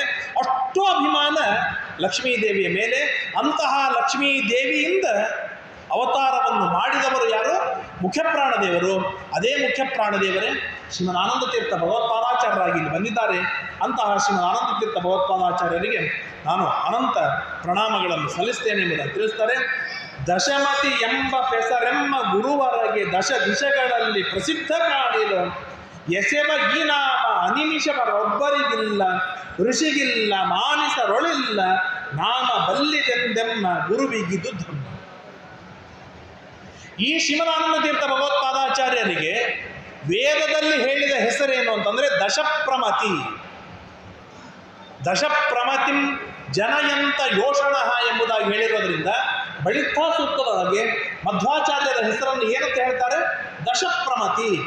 ಏನಿದು ದಶಪ್ರಮತಿ ಅಂತಂದರೆ, ದಶ ಅಂದರೆ ಪೂರ್ಣ, ದಶ ಅಂದರೆ ಪೂರ್ಣ, ಪೂರ್ಣ ಪ್ರಮತಿ, ಪರಿಪೂರ್ಣವಾದ ಜ್ಞಾನವುಳ್ಳವರು ಯಾರೋ ಅವರು ದಶಪ್ರಮತಿಗಳು. ಅವರು ಯಾರು? ನಮ್ಮ ಶ್ರೀಮದಾನಂದ ತೀರ್ಥ ಭಗವತ್ಪಾದಾಚಾರ್ಯ. ಈ ಹೆಸರೇನಿದೆ ದೇವತೆಗಳಲ್ಲಿ ಯಾರಿಗೂ ಇಲ್ಲ, ಋಷಿಗಳಲ್ಲಿ ಯಾರಿಗೂ ಇಲ್ಲ. ನಮಗೆಲ್ಲ ಹೆಸರಿರುತ್ತೆ. ಏನು ಹೆಸರಿಟ್ಟಿರ್ತಾರೆ? ನನ್ನ ಹೆಸರು ಗೋಪಾಲ. ಗೋ ಅಂದ್ರೆ ದನ, ಎಂದಾದ್ರೂ ದನ ಕಾಯ್ದೀನಿ? ಇನ್ನೊಬ್ರು ಯಾರಿಗೋ ಭೀಮ ಅಂತ ಹೆಸರಿಟ್ಟಿರ್ತಾರೆ. ಕಾಕ್ರೋಚ್ ಬಂದ್ರೆ ಅಂಜು ಓಡೋಗ್ತಾನೆ. ಅಂದರೆ ನಮಗೆ ಇಟ್ಟ ಹೆಸರು ಲಕ್ಷ್ಮೀ ಅಂತ ಇಟ್ಟಿರ್ತಾಳೆ, ನಿತ್ಯ ದೇವರ ಮುಂದೆ ಬಂದು ಭಿಕ್ಷೆ ಬೇಡ್ತಾಳೆ. ಲಕ್ಷ್ಮಿ ಕೊಡುವವಳೆ ಹೊರತು ಭಿಕ್ಷೆ ಬೇಡುವವಳಲ್ಲ. ಅಂದರೆ ನಮಗೇನು ಹೆಸರು ಅಂತಂದರೆ ಸುಮ್ಮೊಂದು ಸೂಚನೆ ಮಾಡೋದಕ್ಕಾಗಿ ಈ ಬಾಡಿ ಒಂದು ಏನಾದರೂ ಕರಿಬೇಕು, ಒಂದು ಏನಾದರೂ ನಿಕ್ ನೇಮ್ ಇಡಬೇಕು ಅಂತ ಹೆಸರಿಟ್ಟಿರ್ತಾರೆ ಹೊರತು ಆ ಹೆಸರಿನ ಅರ್ಥ, ಆ ಹೆಸರಿನ ಗುಣ ನಮ್ಮಲ್ಲೇನಿರೋದಿಲ್ಲ, ನಮ್ಮಲ್ಲಿರೋದಿಲ್ಲ. ಹಾಗೆ ಶ್ರೀಮದ್ ಆಚಾರ್ಯರಿಗೆ ದಶಪ್ರಮತಿ ಅಂದರೆ ಸರ್ವಜ್ಞರು, ಪೂರ್ಣ ಜ್ಞಾನ ಉಳ್ಳವರು ಸುಮ್ಮನೆ ಹೆಸರಿಟ್ಟಿದ್ದಲ್ಲ. ದೇವತೆಗಳಲ್ಲಿ ಸರ್ವಜ್ಞರು ಯಾರಿಲ್ಲ, ಋಷಿಗಳಲ್ಲಿ ಯಾರೂ ಇಲ್ಲ, ಮುನಿಗಳಲ್ಲಿ ಯಾರಿಲ್ಲ, ಮನುಷ್ಯರಲ್ಲಂತೂ ಯಾರೂ ಇಲ್ಲವೇ ಇಲ್ಲ. ಅಂತಹ ಸರ್ವಜ್ಞರು ಯಾರಾಗಿದ್ದಾರೋ ನಮ್ಮ ಶ್ರೀಮದಾಚಾರ್ಯರು. ಅಂತಹ ಶ್ರೀಮದಾಚಾರ್ಯರಿಗೇನೆ ದಶಪ್ರಮತಿ ಎಂಬುದಾಗಿ ಯಾರು ಕರೆದಿದ್ದಾರೆ? ವೇದದೊಳಗೆ ಕರೆಯಲ್ಪಟ್ಟಿದೆ. ಅಂತಹ ಶ್ರೀಮದಾಚಾರ್ಯರಿಗೆ ನಾನು ನಮಸ್ಕಾರವನ್ನು ಮಾಡ್ತೇನೆ ಎಂಬುದಾಗಿ ನಮಸ್ಕಾರವನ್ನು ಮಾಡ್ತಾ ಮುಂದೆ ಹನುಮ, ಭೀಮ, ಮಧ್ವಾಚಾರ್ಯರ ಬಗ್ಗೆ ಒಂದೊಂದು ಶ್ಲೋಕವನ್ನು ಬಹಳ ಸುಂದರವಾಗಿ ಮಾಡ್ತಾರೆ. ದುರ್ಮತವ ತುಳಿಯಿತು ಕುಮತಿಯ ಹಳೆಯಿತು. ಹನುಮಂತ ದೇವರ ಆರಾಧನೆಯನ್ನು ಮಾಡುವುದರಿಂದ, ಹನುಮಂತ ದೇವರ ಸೇವೆಯನ್ನು ಮಾಡೋದ್ರಿಂದ ಮನಸ್ಸಿನೊಳಗೆ ಎಂದಿಗೂ ಕೂಡ ಕೆಟ್ಟದ್ದು ಬರುವುದಿಲ್ಲ, ಕೆಟ್ಟದ್ದು ಬರುವುದಿಲ್ಲ. ಇವತ್ತು ನಮ್ಮ ನಡವಳಿಕೆ ಹೀಗಾಗಿದೆ ಅಂತಂದರೆ ಒಳ್ಳೆಯದಂದ್ರೆ ಏನು ಗೊತ್ತಿಲ್ಲ, ಕೆಟ್ಟದ್ರೊಳಗೇನೆ ನಾವು ಮುಣಿಗಿ ಎದ್ದು ಬಿಟ್ಟಿದ್ದೇವೆ. ಗುಣಗಳಂದ್ರೆ ಏನು ಗೊತ್ತಿಲ್ಲ, ಒಳ್ಳೆತನ ಅಂದ್ರೆ ಏನು ಗೊತ್ತಿಲ್ಲ. ಇನ್ನೊಬ್ಬರಲ್ಲಿರುವ ಗುಣವನ್ನು ನಾವು ಗುರುತಿಸೋದು ಬೇಕಾಗಿಲ್ಲ, ಬೇಡ. ನಮಗೆ ಗುರುತಿಸ್ಲಿಕ್ಕೆ ಆಗುವುದಿಲ್ಲಲ್ಲ, ಬೇಡ. ನನ್ನಲ್ಲಿ ಏನು ಗುಣವಿದೆ ನನಗೆ ಗೊತ್ತಾ? ಗುಣಗಳನ್ನು ಕೌಂಟ್ ಮಾಡ್ಲಿಕ್ಕೆ ಬರುತ್ತೇನ? ಒಂದು 8 ಗುಣಗಳನ್ನು 10 ಗುಣಗಳನ್ನು ಯಾರಾದರೂ ಎದ್ದು ನಿಂತು ಹೇಳಬಲ್ಲರ? ಯಾಕೆ ಅಂತಂದ್ರೆ ಬೈ ಬರ್ತ್ ನಮಗೆ ಗುಣಗಳನ್ನು ಏನು ಯಾರೂ ಹೇಳಿಲ್ಲ. ಮಗ ಸ್ಕೂಲಿನಿಂದ ಅಳ್ತಾ ಬರ್ತಾನೆ, ತಾಯಿ ಕೇಳ್ತಾಳೆ ಯಾಕೆ ಅಳ್ತಾ ಬಂದಿ? ಇಲ್ಲಮ್ಮ ಫ್ರೆಂಡ್ಸ್ ಹೊಡೆದ್ರು ಹಾಗಾಗಿ ಅಳ್ತಾ ಬರ್ತಾ ಇದ್ದೇನೆ. ಆಗ ತಾಯಿಯ ರಿಯಾಕ್ಷನ್ ಏನಿರುತ್ತೆ? ಇನ್ನೊಂದು ಹೊಡೆದು ಬರ್ಬೇಕಿಲ್ಲ, ತಿರುಗಿ ಇನ್ನೊಂದೆರಡು ಕೊಟ್ಟು ಬರಬೇಕು ಹೊರತು ಅಳ್ತಾ ಬರ್ಲಿಕ್ಕಿಲ್ಲ. ಹಾಗೆಲ್ಲ 2 ಕೊಟ್ಟು ಬರಬೇಕು ಅಂತ ಹೇಳ್ತಾಳೆ. ಅಂದರೆ ಏನು ಮಾಡ್ತಾರೆ ಅಂತಂದರೆ ಒಟ್ಟಾರೆಯಾಗಿ ನಮಗೆ ಕಲಿಸಿಕೊಟ್ಟಿದ್ದಾರೆ. ಸಹನೆ ಮಾಡಬೇಕು, ದಯೆ ಮಾಡಬೇಕು, ಕ್ಷಮಾ ಗುಣದಿಂದ ಯುಕ್ತನಾಗಿರಬೇಕು, ತಾಳ್ಮೆ ಇರಬೇಕು, ಪ್ರೀತಿ ಮಾಡಬೇಕು, ಅಂತಃಕರಣ ಮಾಡಬೇಕು, ಎಲ್ಲಿ ಪ್ರೀತಿ ಮಾಡಬೇಕು, ಎಲ್ಲಿ ಗೌರವ ಕೊಡಬೇಕು, ಎಲ್ಲಿ ಆಧಾರ ಕೊಡಬೇಕು ಯಾರಾದರೂ ಟೀಚ್ ಮಾಡಿದ್ದಾರನ್ನ? ಲಕ್ಷ, 1.5 ಲಕ್ಷ, 2 ಲಕ್ಷ ರೂಪಾಯಿ ಕೊಟ್ಟು ಸ್ಕೂಲಿಗೆ ಹಾಕ್ತೇವೆ, ಆ ಸ್ಕೂಲ್ನ ಕಲಿಸಿಕೊಟ್ಟಿದ್ದಾರನ್ನ? ಕಲಿಸಿಕೊಟ್ಟಿದ್ದಾರೆ. ಶರ್ಟ್ ಭಾರಿ ಇರಬೇಕು, ಟೈ ಶಿಸ್ತಾಗಿರಬೇಕು, ಶೂಸ್ ಭಾರಿ ಚೆನ್ನಾಗಿರಬೇಕು, ಟೈಮ್ ಮೇಂಟೈನ್ ಮಾಡಬೇಕು, ಎಲ್ಲ ಹೊರಗಿನ ಶಿಸ್ತು ಕಲಿಸಿಕೊಟ್ಟಿದ್ದಾರೆ. ಆದರೆ ಇನ್ಬಿಲ್ಟ್ ಆಗಿರುವ ಒಳಗಿನ ಶಿಸ್ತು ಯಾರು ಕಲಿಸಿಕೊಡುವರು? ಒಳಗಿನ ಶಿಸ್ತು ಬರುವುದು ಎಲ್ಲಿಂದ ಅಂದರೆ ಅದು ಹನುಮಂತ ದೇವರ ಸೇವೆಯಿಂದ ಬರುವಂತಹದ್ದು. ಬುದ್ಧಿರ್ ಬಲಂ ಯಶೋ ಧೈರ್ಯಂ ನಿರ್ಭಯತ್ವಂ ಅರೋಗತ ಅಜಾಡ್ಯಂ ವಾಕ್ಪಟುತ್ವಂಚ ಹನುಮತ್ ಸ್ಮರಣಾದ್ಭವೆ. ಈ ಎಲ್ಲ ಗುಣಗಳು ಇತ್ಯಾದಿ 100 ಗುಣಗಳು, 1000 ಗುಣಗಳು ಹನುಮಂತ ದೇವರ ಸೇವೆಯನ್ನು ಮಾಡುವುದರಿಂದ ಆ ಎಲ್ಲ ಗುಣವಂತಿಕೆ ನಮ್ಮಲ್ಲಿ ಬೆಳೀತಾ ಹೋಗುತ್ತೆ. ಮನುಷ್ಯನ ಟಾರ್ಗೆಟು ಗುಣವಂತಿಕೆ ಟಾರ್ಗೆಟ್ ಆಗಬೇಕೇ ಹೊರತು ಇನ್ನೊಬ್ಬರನ್ನು ದೋಷದೊಳಗೆ ಪರ್ಯವಸಾನ ಮಾಡೋದ್ರೊಳಗೆ ಟಾರ್ಗೆಟ್ ಆಗೋದ್ರೊಳಗೆ ಅರ್ಥವಿಲ್ಲ. ಪ್ಲೀಸ್ ಎಲ್ಲರಿಗೂ ನಾನು ತಿಳಿಸಿಕೊಡ್ತೇನೆ, ದೊಡ್ಡವರು ನಾವಾಗಿದ್ದೇವೆ, ನಾವಿನ್ನು ಗುಣವಂತರಾಗಲಿಕ್ಕೆ ಸಾಧ್ಯವಿಲ್ಲ. ಭಾಳ ಶ್ರಮ ಪಡಬೇಕು, ಮುಂದೆ ಗುಣವಂತರಾಗಬಹುದು ಎಂದು. ಆದರೆ ಇವತ್ತಿನ ಮಕ್ಕಳೇನಿದ್ದಾರೆ ಆ ಮಕ್ಕಳಿಗೆ ಪ್ರತಿನಿತ್ಯ ಮನೆಯಲ್ಲಿ ಮಾತನಾಡುವಾಗ ಗುಣಗಳು ಬರಬೇಕು. ಮಾತಿನೊಳಗೆ ಸಹನೆ ಮಾಡು, ದಯೆ ಮಾಡು, ಕ್ಷಮೆ ಮಾಡು, ಜಪ ಮಾಡು, ಪಾರಾಯಣ ಮಾಡು, ಅಧ್ಯಯನ ಮಾಡು ಇತ್ಯಾದಿ ಗುಣವಂತಿಕೆ ಏನಿದೆ ಮಕ್ಕಳಲ್ಲಿ ಬೆಳೆಸಬೇಕಾದದ್ದು ಇವತ್ತಿನ ಕಾಲದೊಳಗೆ ಅತ್ಯಂತ ಅನಿವಾರ್ಯವಾಗಿರುವಂತಹ. ಹಾಗಾಗಿ ಗುಣಗಳ ಅಭಿವ್ಯಕ್ತಿ ಇವತ್ತೆಲ್ಲ ನಾವು ಬೇಡ್ಲಿಕ್ಕೆ ಬಂದೀವಿ. ರಾಯರ ಹತ್ರ ಏನಾದರೂ ಬೇಡುವುದಿತ್ತು ಅಂತಾಗಿದ್ದರೆ ನನ್ನ ಮಕ್ಕಳ ಗುಣವಂತರಾಗಬೇಕು. ಏನೆಲ್ಲ ಗುಣವಂತರಾಗಬೇಕು ಅನ್ನೋದನ್ನು ಲೆಕ್ಕ ಮಾಡೋಣ, ಕ್ಯಾಲ್ಕುಲೇಟ್ ಮಾಡೋಣ. ಅವನು 100 ಗುಣಗಳು, ಇಷ್ಟೇ, ಈ 100 ಗುಣಗಳು ನನ್ನ ಮಗನಲ್ಲಿ ಬರಬೇಕು, ಈ 100 ಗುಣಗಳು ಇವನಲ್ಲಿ ಬರಬೇಕು ಅಂತ ಹೇಳಿ ಅದಕ್ಕೆ ಬೇಕಾಗಿರುವಂಥದ್ದು ಕಾರಣವೇನು ಅಂತಂದರೆ ಅದು ಹನುಮಂತ ದೇವರ ಸೇವೆಯಿಂದ ಏನಂತಾರೆ ಉತ್ತಮವಾದ ಗುಣವಂತನಾಗ್ತಾನೆ, ದೋಷಗಳೆಲ್ಲ ದೂರ ಆಗತ್ತೆ. ಆದ್ದರಿಂದಾಗಿ ಅಂತಹ ಗುಣವಂತಿಕೆಯನ್ನು ತಂದುಕೊಡುವ ಯಾವ ಮುಖ್ಯ ಪ್ರಾಣದೇವರು ಹನುಮಂತ ದೇವರಿದ್ದಾರೆ, ಆ ಹನುಮಂತ ದೇವರಿಗೆ ನಾನು ನಮಸ್ಕಾರವನ್ನು ಮಾಡ್ತೇನೆ. ಈ ಹನುಮಂತ ದೇವರು ಎದುರಿಗೆ ಬಂದು ನಿಂತಾಗ ಏನು ಕೇಳಬೇಕು? ಹನುಮಂತನಾಗಲಿ, ಭೀಮನಾಗಲಿ, ಮಧ್ವಾಚಾರ್ಯರಾಗಲಿ ಎದುರಿಗೆ ಬಂದಾಗ ಏನು ಬೇಡಬೇಕು? ಮುಕ್ತಿಯ ಬೇಡಿರೋ, ಮೋಕ್ಷ ಬೇಡೋ.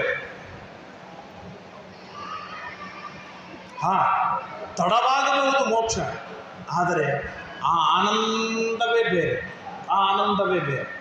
ಅದ್ಭುತವಾದ ಆನಂದ. ಮತವ ಪಿಡಿಯಿರೋ, ಹನುಮಂತ ದೇವರ ಯಾವ ವಾಯು ಜೀವೋತ್ತಮತ್ವ ಹರಿಸರ್ವೋತ್ತಮತ್ವ ರೂಪವಾದ ಮತವಿದೆ, ಆ ಮತವನ್ನು ಗಟ್ಟಿಯಾಗಿ ಅವಲಂಬಿಸುವುದು, ಚೆನ್ನಾಗಿ ಆರಾಧನೆಯನ್ನು ಮಾಡೋದು. ಎರಡನೇದ್ದು, ಇವ ವೃತ್ತಿಗೊಳಗೊಂಡಿರೋ ಶ್ರೀಮದಾಚಾರ್ಯರು ಹೇಳಿರುವ ಏನೆಲ್ಲ ಯುಕ್ತಿಗಳಿವೆ, ಏನೆಲ್ಲ ಮಾತುಗಳಿವೆ, ಆ ಮಾತುಗಳನ್ನು ಚೆನ್ನಾಗಿ ನಮ್ಮಲ್ಲಿ ನಾವು ರೂಢಿಸಿಕೊಳ್ಳಬೇಕು. ಇದು ಹನುಮಂತ ದೇವರು ಕೊಡುವ ಅದ್ಭುತವಾದ ಫಲ. ಶ್ರುತಿ ಸ್ಮೃತಿಗಳ ಅರ್ಥವ ಮಥಿಸಿ ಮಾಡಿದ ನಮ್ಮ ಕೃತಿಯಲ್ಲಿ ನಂಬಿರು, ನಾವೆಂದುದೇ ತತ್ವ ಮತ ಹಮ್ಮಾನವ ಬ್ಯಾಡದೆ ಮೇಲಣ ಸದ್ಗತಿ ಬೇಕೆಂಬುವರೆಲ್ಲ ಇದ ಕೇಳಿರೋ, ಎಂದೆಂದು ಕೇಳಿರೋ ಕುಮತವ ಕೀಳಿರೋ ಅಘಂಗಳ ಸೀಳಿರು. ನಮಗೇನಾಗತ್ತೆ ಅಂದರೆ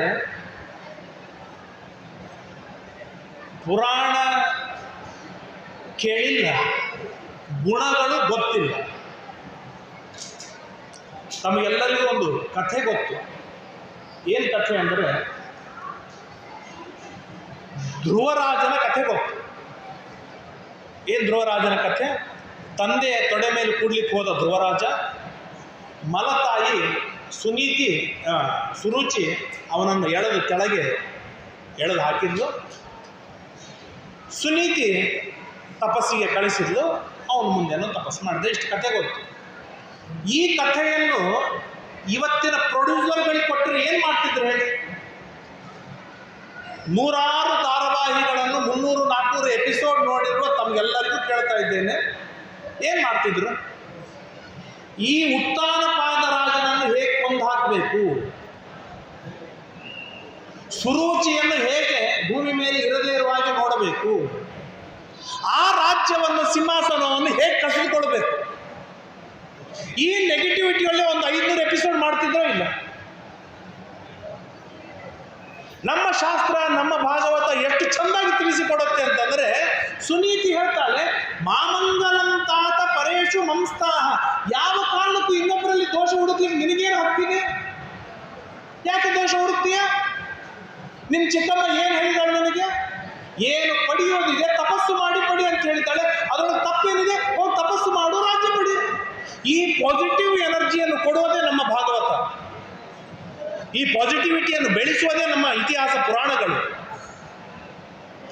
ಆ ಕಾರಣಕ್ಕಾಗಿಯೇ ನಮ್ಮ ಒಂದು ಪ್ರಥದೊಳಗೆ, ನಮ್ಮ ಸಂಪ್ರದಾಯದೊಳಗೆ ಬೆಳಿಗ್ಗೆ ರಾಮಾಯಣ, ಮಧ್ಯಾಹ್ನ ಮಹಾಭಾರತ, ಸಾಯಂಕಾಲ ಭಾಗವತ, ಅಥವಾ ಬೆಳಿಗ್ಗೆ ಭಾಗವತ, ಮಧ್ಯಾಹ್ನ ರಾಮಾಯಣ, ಸಾಯಂಕಾಲ ಮಹಾಭಾರತ 3 ಎಪಿಸೋಡ್ಗಳನ್ನು ಕೇಳಿಯೇ ದಿನ ಕಳೆಯೋದು ನಮ್ಮಲ್ಲಿರುವಂಥದ್ದು.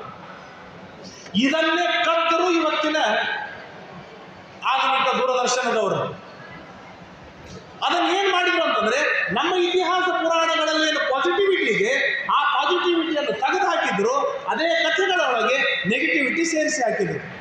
ಅಣ್ಣ ತಮ್ಮ ಹೇಗೆ ಜಗಳ ಆಡಬೇಕು, ಗಂಡ ಹೆಂಡತಿ ಹೇಗೆ ಜಗಳ ಆಡಬೇಕು, ಅತ್ತಿ ಸೊಸೆ ಹೇಗೆ ಜಗಳ ಆಡಬೇಕು, ಇವೇ ಜಗಳದೊಳಗೇನೆ 500, 600, 700, 800 ಎಪಿಸೋಡ್ಗಳನ್ನು ಮಾಡಿ ನಮ್ಮದು ತಲೆ ಕೆಡಿಸಿ ಹಾಕಿ, ತಾವು ತಲೆ ಕೆಟ್ಟು ಇಡೀ ಕುಟುಂಬಗಳನ್ನೇ ಹಾಳು ಮಾಡಿ ಹಾಕಿದ್ರು. ಯಾಕೆ ಅಂತಂದ್ರೆ, ಇತಿಹಾಸ ಪುರಾಣಗಳನ್ನು ಕೇಳದಿರುವುದಕ್ಕಾಗಿ ಈ ದೌರ್ಭಾಗ್ಯ ಬಂತು.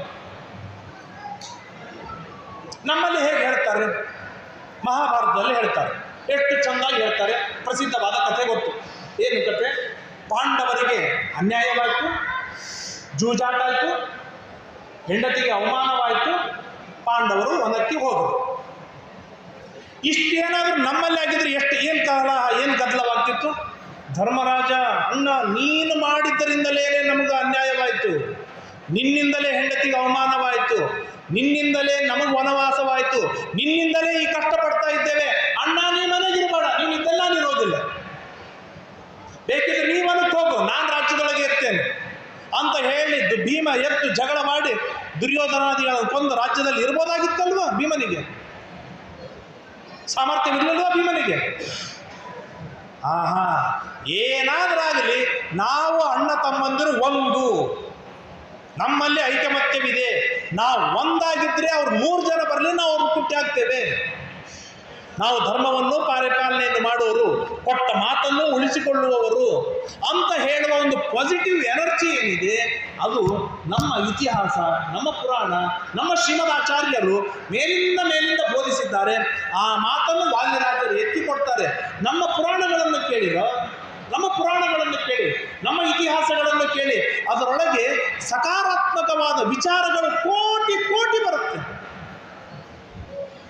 ಲಕ್ಷ ಲಕ್ಷ ಸಕಾರಾತ್ಮಕವಾದ ವಿಚಾರಗಳನ್ನು ಹೇಳ್ತಾರೆ. ಅದಕ್ಕಾಗಿ ನಾವು ಎಲ್ಲೂ ಹೋಗಬೇಕಾದ ಅವಶ್ಯಕತೆ ಇಲ್ಲ. ಹೊರಗೆ ಎಲ್ಲಿ ಹೋದರೂ ನೆಗೆಟಿವಿಟಿಯೇ ಸಿಗತ್ತೆ ಹೊರತು ಸಕಾರಾತ್ಮಕವಾದ್ದು ಸಿಗೋದಿಲ್ಲ. ಅಂತಹ ಗ್ರಂಥಗಳನ್ನು ರಚನೆಯನ್ನು ಮಾಡಿಕೊಟ್ಟ ಶ್ರೀಮದಾಚಾರ್ಯರಿಗೆ ನನ್ನ ಅನಂತ ಅನಂತ ನಮಸ್ಕಾರಗಳು. ಆದ್ದರಿಂದಾಗಿ ಈ ನಮ್ಮ ಸಿದ್ಧಾಂತವನ್ನು ಕೇಳಿ ಅದರಿಂದ ಗುಣಗಳನ್ನು ಬೆಳೆಸಿಕೊಳ್ಳಿ, ಅದರಿಂದ ವಿಷ್ಣು ಪ್ರೀತನಾಗ್ತಾನೆ. ವಿಷ್ಣು ಪ್ರೀತಿಯಿಂದ ನಮ್ಮೆಲ್ಲ ಪಾಪಗಳು ಪರಿಹಾರವಾಗುತ್ತೆ. ಅದಕ್ಕಾಗಿಯೇ ನಮ್ಮ ರಾಯರಿಗೆ ರಾಘವೇಂದ್ರ ಅಂತ ಹೆಸರು. ರಾಘವೇಂದ್ರ ಅಂತ ಹೆಸರು. ಏನು ರಾಘವೇಂದ್ರ ಅಂತ ಹೆಸರಿನ ಅರ್ಥವೇನು ಅಂತಂದರೆ, ಅಘ ಅಂದರೆ ಪಾಪಗಳು, ಅಘ ಅಂದರೆ ಪಾಪಗಳು. ಆ ಪಾಪಗಳನ್ನು ಪರಿಹಾರ ಮಾಡುವುದರೊಳಗೆ ಯಾರು ಸಮರ್ಥರೋ ಅವರು ರಾಘವೇಂದ್ರರು ಅಂತ ಹೇಳಿ,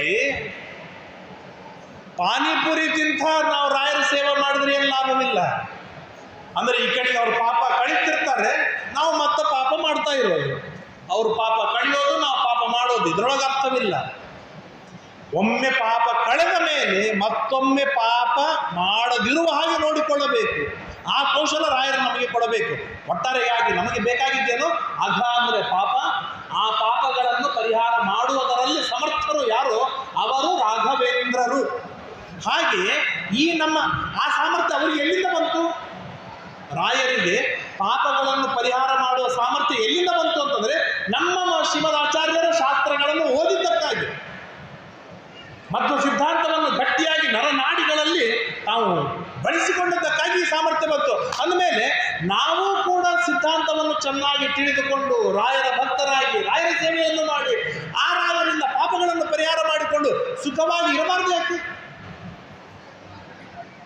ಅದಕ್ಕೆ ಮೂಲಭೂತವಾದ ಕಾರಣ ತತ್ವಜ್ಞಾನ. ಅಹಂಗಳ ಸೀಳಿರೋ ಎಲ್ಲ ಪಾಪಗಳನ್ನು ಪರಿಹಾರವನ್ನು ಮಾಡಿಕೊಳ್ಳಿ ಎಂಬುದಾಗಿ ನಮಗೆ ತಿಳಿಸಿಕೊಡ್ತಾರೆ. ಇದಿನ್ನೂ ಮಂಗಳಾಚರಣೆ ನಡೀತಾ ಇದೆ, ಗ್ರಂಥ ಆರಂಭವಾಗಿಲ್ಲ. ಬಹಳ ಸುಂದರವಾದ ಮಂಗಳಾಚರಣವನ್ನು ಮಾಡ್ತಾ ಇದ್ದಾರೆ. ಇಲ್ಲಿ ಇಲ್ಲವನೇ ಇನ್ನೊಂದು ದೇಶದೊಳಿಪ್ಪು, ಈಗ ಇಲ್ಲವನೇ ಇನ್ನೊಂದು ಕಾಲದೊಳಿಪ್ಪದು, ಎಲ್ಲ ಕಾಲ ಎಲ್ಲ ದೇಶದಲ್ಲಿ ಜಗವಿಲ್ಲನೆ, ಮೊಲ್ಲ ಕೊಂಬಿನಂತೆ ಜಗವಿಲ್ಲದೆ ಪೋಕು, ಸಲ್ಲದಲ್ಲ ಈ ವಾಕು ಇನ್ನು ಕಲಹ ಸಾಕು. ಒಟ್ಟಾರೆಯಾಗಿ ನಿಮ್ಮ ಸಿದ್ಧಾಂತದೊಳಗೆ ಏನು ಹೇಳಿರಿ? ದೇವರು ಸರ್ವೋತ್ತಮ. ದೇವರು ಸರ್ವೋತ್ತಮ ಅಂತಂದ್ರೆ ಭಾರತ ದೇಶದೊಳಗೆ ದೇವರು ಸರ್ವೋತ್ತಮ, ಇನ್ನೊಂದು ಕಡೆಗೆ ದೇವರಲ್ಲ. ಮತ್ತೊಂದು ನಮ್ಮ ಕುಟುಂಬಕ್ಕೆ ನಮ್ಮ ಸಮಾಜಕ್ಕೆ ದೇವರು ಸರ್ವೋತ್ತಮ, ಇನ್ನೊಂದಕ್ಕಲ್ಲ ಅಂತ ಹಾಗೆ ತಿಳಿಯೋದ್ರೊಳಗೆ ಏನು ಅರ್ಥವಲ್ಲ. ಈ ಕಾಲದೊಳಗೆ ದೇವರು ಸರ್ವೋತ್ತಮ, ಇನ್ನೊಂದು ಕಾಲದೊಳಗೆ ದೇವರು ಸರ್ವೋತ್ತಮನಲ್ಲ ಅಂತೂ ತಿಳಿಯೋದಿಲ್ಲ. ಅನಾದಿ ಕಾಲದಿಂದ ಇನ್ನು ಅನಂತ ಕಾಲದವರೆಗೂ ನಿರಂತರವಾಗಿ ನಮ್ಮ ಸ್ವಾಮಿಯೇ ಸರ್ವೋತ್ತಮನಾಗಿದ್ದಾನೆ. ಸರ್ವೋತ್ತಮನಾದ ದೇವರೇ ರಾಯರ ಅಂತರ್ಯಾಮಿಯಾಗಿದ್ದಾನೆ.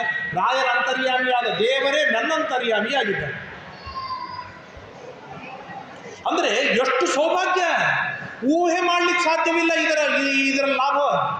ನಾವು ಹೇಳ್ತೇವಲ್ಲ, ಎಲ್ಲಿ ಕೆಲಸ ಮಾಡ್ತೀಯ? ಇನ್ಫೋಸಿಸ್ನೊಳಗೆ ಕೆಲಸ ಮಾಡ್ತೇನೆ, ಅಂಬಾನಿ ಅವರು ಇರುವ ಆಫೀಸ್ನೊಳಗೆ ಕೆಲಸ ಮಾಡ್ತೇನೆ ನಾನು. ಅಂದರೆ ಎಷ್ಟು ದೊಡ್ಡ ವ್ಯಕ್ತಿಯ ಪಕ್ಕದಲ್ಲಿ ನಾನಿರ್ತೇನೆ, ಅದರಿಂದ ನನ್ನ ವ್ಯಾಲ್ಯೂ ಬೆಳೆಯುತ್ತೆ. ಹಾಗೆ ಜಗದಂತರ್ಯಾಮಿಯಾದ ಜಗದೊಡೆಯನಾದ ಯಾವ ದೇವನಿದ್ದಾನೆ ಆ ದೇವನೇ ರಾಯರ ಅಂತರ್ಯಾಮಿಯಾಗಿದ್ದಾನೆ. ಆ ರಾಯರ ಅಂತರ್ಯಾಮಿಯಾದ ದೇವನೇ ನನ್ನ ಜೊತೆಗಿದ್ದಾನೆ ಅಂದ ಮೇಲೆ ನನ್ನ ಸೌಭಾಗ್ಯ ಎಷ್ಟು ದೊಡ್ಡದು! ಏನಾದರೂ ಊಹೆ ಮಾಡಲಿಕ್ಕೆ ಸಾಧ್ಯವ? ಆ ದೇವರು ಸರ್ವೋತ್ತಮ. ಆ ದೇವರಲ್ಲಿ ಯಾವ ದೋಷಗಳಿಲ್ಲ. ಅವನು ಗುಣ ಪರಿಪೂರ್ಣನಾಗಿದ್ದಾನೆ, ಅನಂತ ಗುಣಗಳಿಗೆ ಸ್ವಾಮಿಯಾಗಿದ್ದಾನೆ.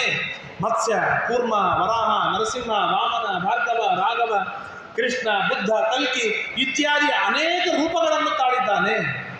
ಸರ್ವಜ್ಞನಾಗಿದ್ದಾನೆ. ನಮ್ಮ ನಿಮ್ಮೆಲ್ಲರ ಎಲ್ಲ ಪಾಪಗಳು ಅವನಿಗೆ ಗೊತ್ತು, ನಮ್ಮ ನಿಮ್ಮೆಲ್ಲರ ಪುಣ್ಯಗಳು ಅವನಿಗೆ ಗೊತ್ತು, ಯಾವ ಕಾಲಕ್ಕೆ ಏನು ಫಲ ಕೊಡಬೇಕು ಅವನಿಗೆ ಗೊತ್ತು. ಕರ್ಮ ಪ್ರೇರಕನಾಗಿದ್ದಾನೆ, ಕರ್ಮ ಪ್ರವರ್ತಕನಾಗಿದ್ದಾನೆ, ಕರ್ಮವನ್ನು ಪಕ್ವ ಮಾಡ್ತಾನೆ, ಕರ್ಮದ ಫಲವನ್ನು ಕೊಡ್ತಾನೆ, ಆ ಕರ್ಮದ ಫಲವನ್ನು ಭೋಗ ಮಾಡುವ ಸೌಭಾಗ್ಯವನ್ನು ಕೊಡ್ತಾನೆ. ಇಂತಹ ಜಗದೊಡೆಯನಾದ ದೇವ ನನ್ನ ಪಕ್ಕದೊಳಗಿದ್ದಾನೆ ಎಂಬುದಾಗಿ ಆ ದೇವರ ಚಿಂತನೆಯನ್ನು ಮಾಡುವುದೇ ಈ ಜನ್ಮ ಸಾರ್ಥಕತೆಯ ವೈಭವ. ಇವತ್ತಿನ ದಿನ ಸಮಯವಾಯಿತು ಧೀರೇಂದ್ರ ತೀರ್ಥ ಶ್ರೀಪಾದಂಗಳವರ ಆರಾಧನೆ. ರಾಯರ ವಂಶದಲ್ಲೇ ಬರುವಂತಹ ಮಹಾಜ್ಞಾನಿಗಳು. ಅವರು ಅನೇಕ ಗ್ರಂಥಗಳನ್ನು ರಚನೆ ಮಾಡಿದ್ದಾರೆ. ಅದರೊಳಗೆ ಮನ್ಯು ಸೂಕ್ತಕ್ಕೆ ವ್ಯಾಖ್ಯಾನವನ್ನು ಮಾಡಿದ್ದಾರೆ. ಮನ್ಯು ಸೂಕ್ತ ನರಸಿಂಹದೇವರನ್ನು ಕೊಂಡಾಡುವ ಒಂದು ದಿವ್ಯವಾದ ಮಂತ್ರ. ಆ ಮಂತ್ರಕ್ಕೆ ವ್ಯಾಖ್ಯಾನವನ್ನು ಮಾಡಿದ್ದಾರೆ. ಈ ಹೇಳುವ ಪ್ರಸಂಗಕ್ಕೇನೆ ಆ ಮಂತ್ರ ಒದಗತ್ತೆ. ಭಾರಿ ಸುಂದರವಾದ ಮಂತ್ರ. ಅಲ್ಲಿ ಪ್ರಾರ್ಥನೆಯನ್ನು ಮಾಡ್ತಾರೆ. ತ್ವಯಾಮನ್ಯೋ ಸರಥ ಮಾನುಜಂತಹ ಹರ್ಷ ಮಾನಸಃ ಹೃಷಿತಾಃ ಮರುತ್ವಃ ದಿಗ್ವೇಷವ ಆಯುಧ ಸಂಶಿಶಾನಃ ಅಭಿಪ್ರಯಂತು ನರೋ ಅಗ್ನಿರೂಪಾಃ. ಹೇ ಮನ್ಯೋ ನರಸಿಂಹದೇವರೇ, ತ್ವಯಾಮನ್ಯೋ ಸರಥ ಮಾರುಜಂತ, ನಿನ್ನ ಜೊತೆಗೆ ಒಂದೇ ರಥದೊಳಗೆ ನಾನಿದ್ದೇನೆ. ನನ್ನ ರಥದೊಳಗೆ ಯಾರಿದ್ದಾರೆ? ನರಸಿಂಹದೇವರಿದ್ದಾರೆ. ಯಾವ ರಥ?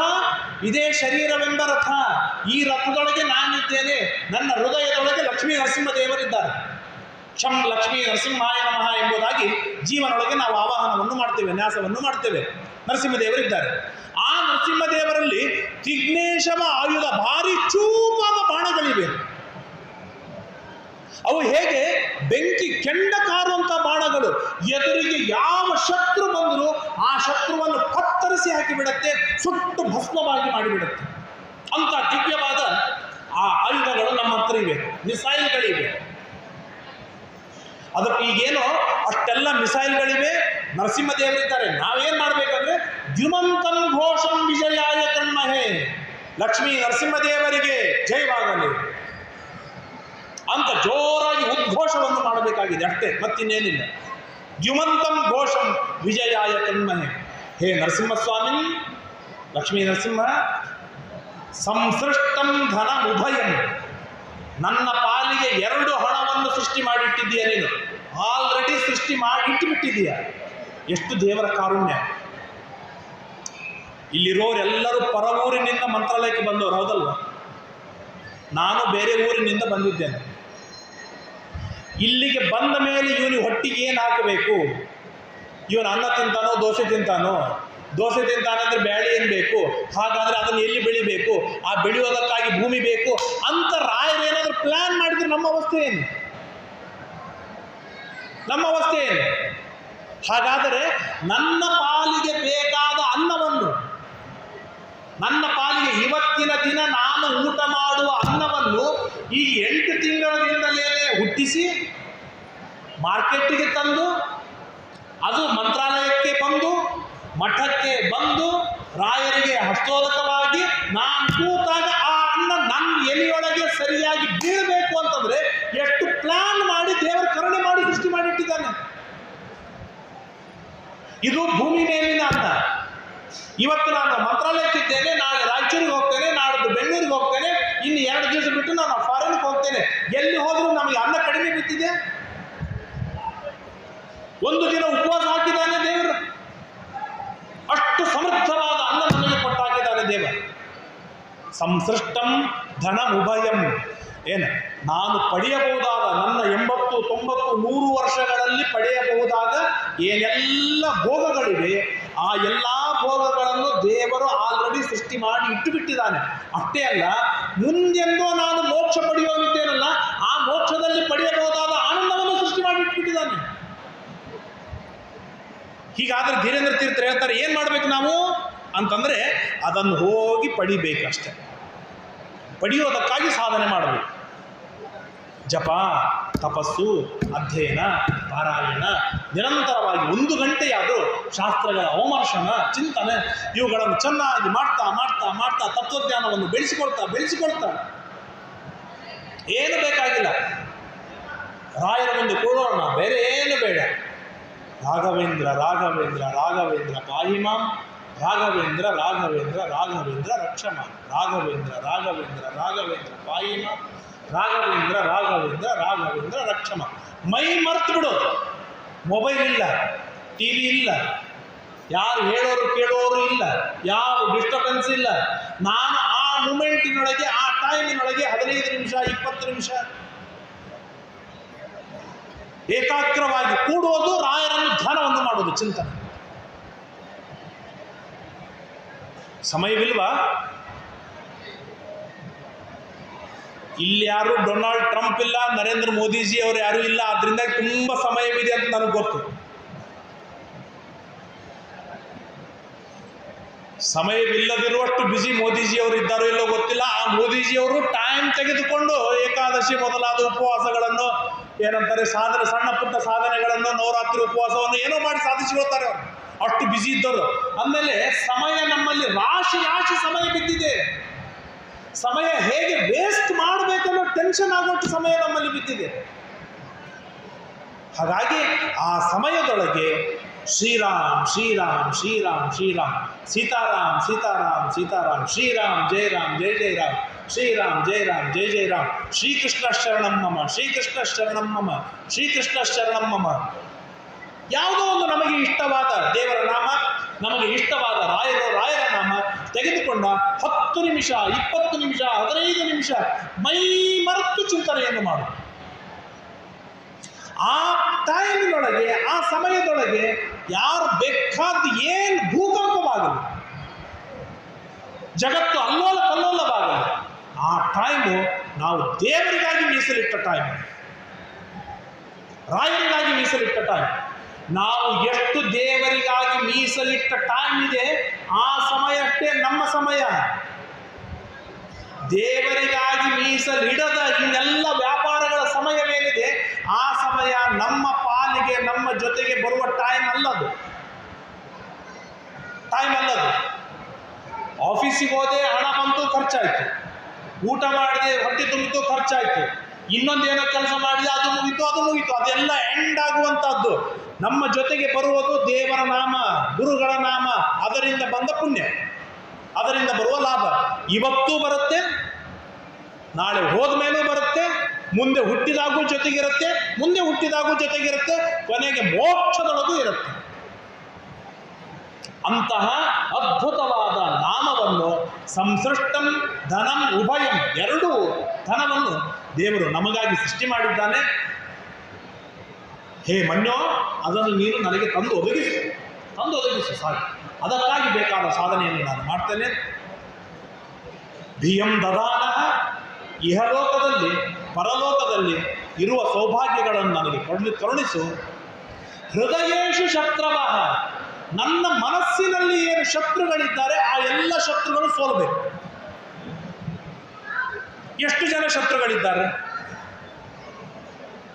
ಈ ಎಲ್ಲ ನಮ್ಮಲ್ಲಿರುವ ಶತ್ರುಗಳು ಇಷ್ಟು ಚಂದಾಗಿದ್ದಾರೆ ಅಂತಂದ್ರೆ ನಮಗೆ ಹಿತ ಬಯಸುವ ಶತ್ರುಗಳು.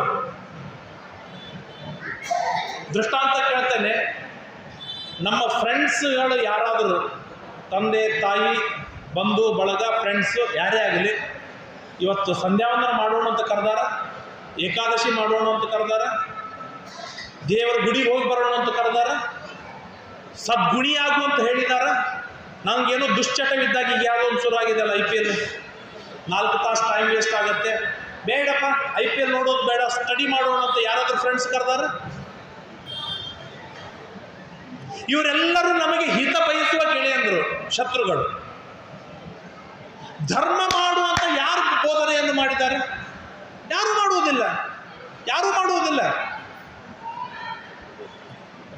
ಆದರೆ ಅವರೆಲ್ಲರೂ ನಮಗೆ ಬೇಕಾದವರು, ಯಾರೂ ಧರ್ಮದೊಳಗೆ ಉದ್ಬೋಧನೆಯನ್ನು ಮಾಡುವುದಿಲ್ಲ.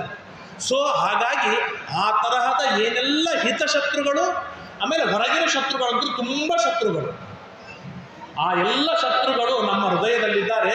ಅವರೆಲ್ಲರೂ ಸೋಲಬೇಕು. ಹೃದಯೇಶು ಶತ್ರವಃ ಪರಾಜಿತಾ ಸಹ, ಅವರು ಸೋತವರಾಗಬೇಕು. ಈಗ ಎಲೆಕ್ಷನ್ ನಡೀತಾ ಇದೆಯಲ್ಲ, ಇವತ್ತು ಸೋತವನು ಇನ್ನು 5 ವರ್ಷಕ್ಕೆ ಗೆಲ್ಬಹುದು, ಹಿಂದೆ ಸೋತವರು ಇವತ್ತು ಗೆಲ್ಬಹುದು, ಏನೋ ಆಗಬಹುದು. ಹಾಗೆ ನಮ್ಮ ಎದುರಿಗೆ ಇರುವ ಶತ್ರುಗಳೇನು ಸೋತೋಗಿದಾರಲ್ಲ, ಅವ್ರು ನಾಳೆ ಬಂದು ಅಟ್ಯಾಕ್ ಮಾಡಿದರೆ ಉಪಯೋಗವಿಲ್ಲ. ಹೇ ನರಸಿಂಹದೇವರೇ, ನೀವೇನ್ ಮಾಡಬೇಕು ಅಂತಂದ್ರೆ, ಭಿಯಂ ದದಾನಃ ಹೃದಯೇಶು ಶತ್ರವಃ ಪರಾಜಿತಾ ಸಹ ಅಪನಿಲಾಯಂತ, ದಿಕ್ಕಪಾಲಾಗಿ ಹೋಗ್ಬಿಡ್ಬೇಕು.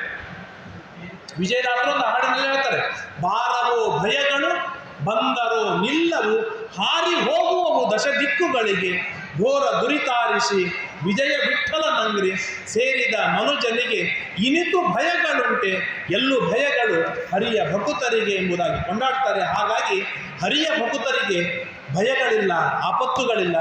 ರಾಯರ ಭಕುತರಿಗೆ ಭಯಗಳಿಲ್ಲ, ಆಪತ್ತುಗಳಿಲ್ಲ. ಆ ಭಯಗಳು ಪರಿಹಾರವಾಗಲಿ. ಭಯಗಳ ಪರಿಹಾರಕ್ಕಾಗಿ, ಆಪತ್ತುಗಳು ದೂರ ಓಡುವುದಕ್ಕಾಗಿ ಒಂದು 10 ನಿಮಿಷ ಸಮಯ ಮಾಡಿಕೊಂಡು ರಾಮದೇವರ, ಕೃಷ್ಣನ, ಮುಖ್ಯ ಪ್ರಾಣದೇವರ, ರಾಯರ ಚಿಂತನೆಯನ್ನು ಮಾಡುವ ಸೌಭಾಗ್ಯವನ್ನು ರಾಯರಿಂದ ಪಡೆದುಕೊಂಡು ನಾವು ಹೋದರೆ ರಿಟರ್ನ್ ಗಿಫ್ಟ್ ತೆಗೆದುಕೊಂಡು ಹೋದ ಹಾಗೆ. ಆ ಸೌಭಾಗ್ಯ ನನಗೂ ತಮಗೂ ಎಲ್ಲರಿಗೂ ಸಿಗಲಿ ಎಂಬುದಾಗಿ ಪ್ರಾರ್ಥನೆಯನ್ನು ಮಾಡ್ತಾ, ರಾಯರ ಅಂಗಳಿನೊಳಗೆ, ರಾಯರ ಒಂದು ಗ್ರೌಂಡಿನೊಳಗೆ ತತ್ವಜ್ಞಾನವನ್ನು ಕೇಳುವ ಸೌಭಾಗ್ಯ ಕಲ್ಪಿಸಿದ್ದಕ್ಕಾಗಿ ಆ ರಾಯರಿಗೆ ಅನಂತ ಪ್ರಣಾಮಗಳನ್ನು ಸಲ್ಲಿಸ್ತಾ ಇವತ್ತಿನ 4 ಮಾತುಗಳನ್ನು ಮುಕ್ತಾಯ ಮಾಡ್ತೇನೆ. ವಾದಿರಾಜರು ಇದೇ ರೀತಿಯಾಗಿ ಇನ್ನು ಮುಂದೆ ಅನೇಕ ವೈಕುಂಠದ ವರ್ಣನೆಯನ್ನು ಮಾಡ್ತಾರೆ. ಅದನ್ನೆಲ್ಲವನ್ನು ಕೂಡ ನಾಳೆಯ ದಿನ ಮತ್ತೆ ಪುನಃ ತಿಳಿದುಕೊಳ್ಳುವ ಪ್ರಯತ್ನವನ್ನು ಮಾಡೋಣ. ಶ್ರೀಕೃಷ್ಣಾರ್ಪಣಮಸ್ತು. ಯಸ್ಸರ್ವಗುಣ ಸಂಪೂರ್ಣ ಸರ್ವದೋಷ ವಿವರ್ಜಿತ ಪ್ರಿಯತಾಂ ಪ್ರೀತಯೇವಾಲಂ ವಿಷ್ಣುರ್ಮೇ ಪರಮಸ್ಸರತ ಅನೇನ ಭಾವಿ ಯತ್ಪುಣ್ಯಂ ತದಾಪ್ನೋತು ಗುರುರ್ಮಮ. ಶ್ರೀಕೃಷ್ಣಾರ್ಪಣಮಸ್ತು.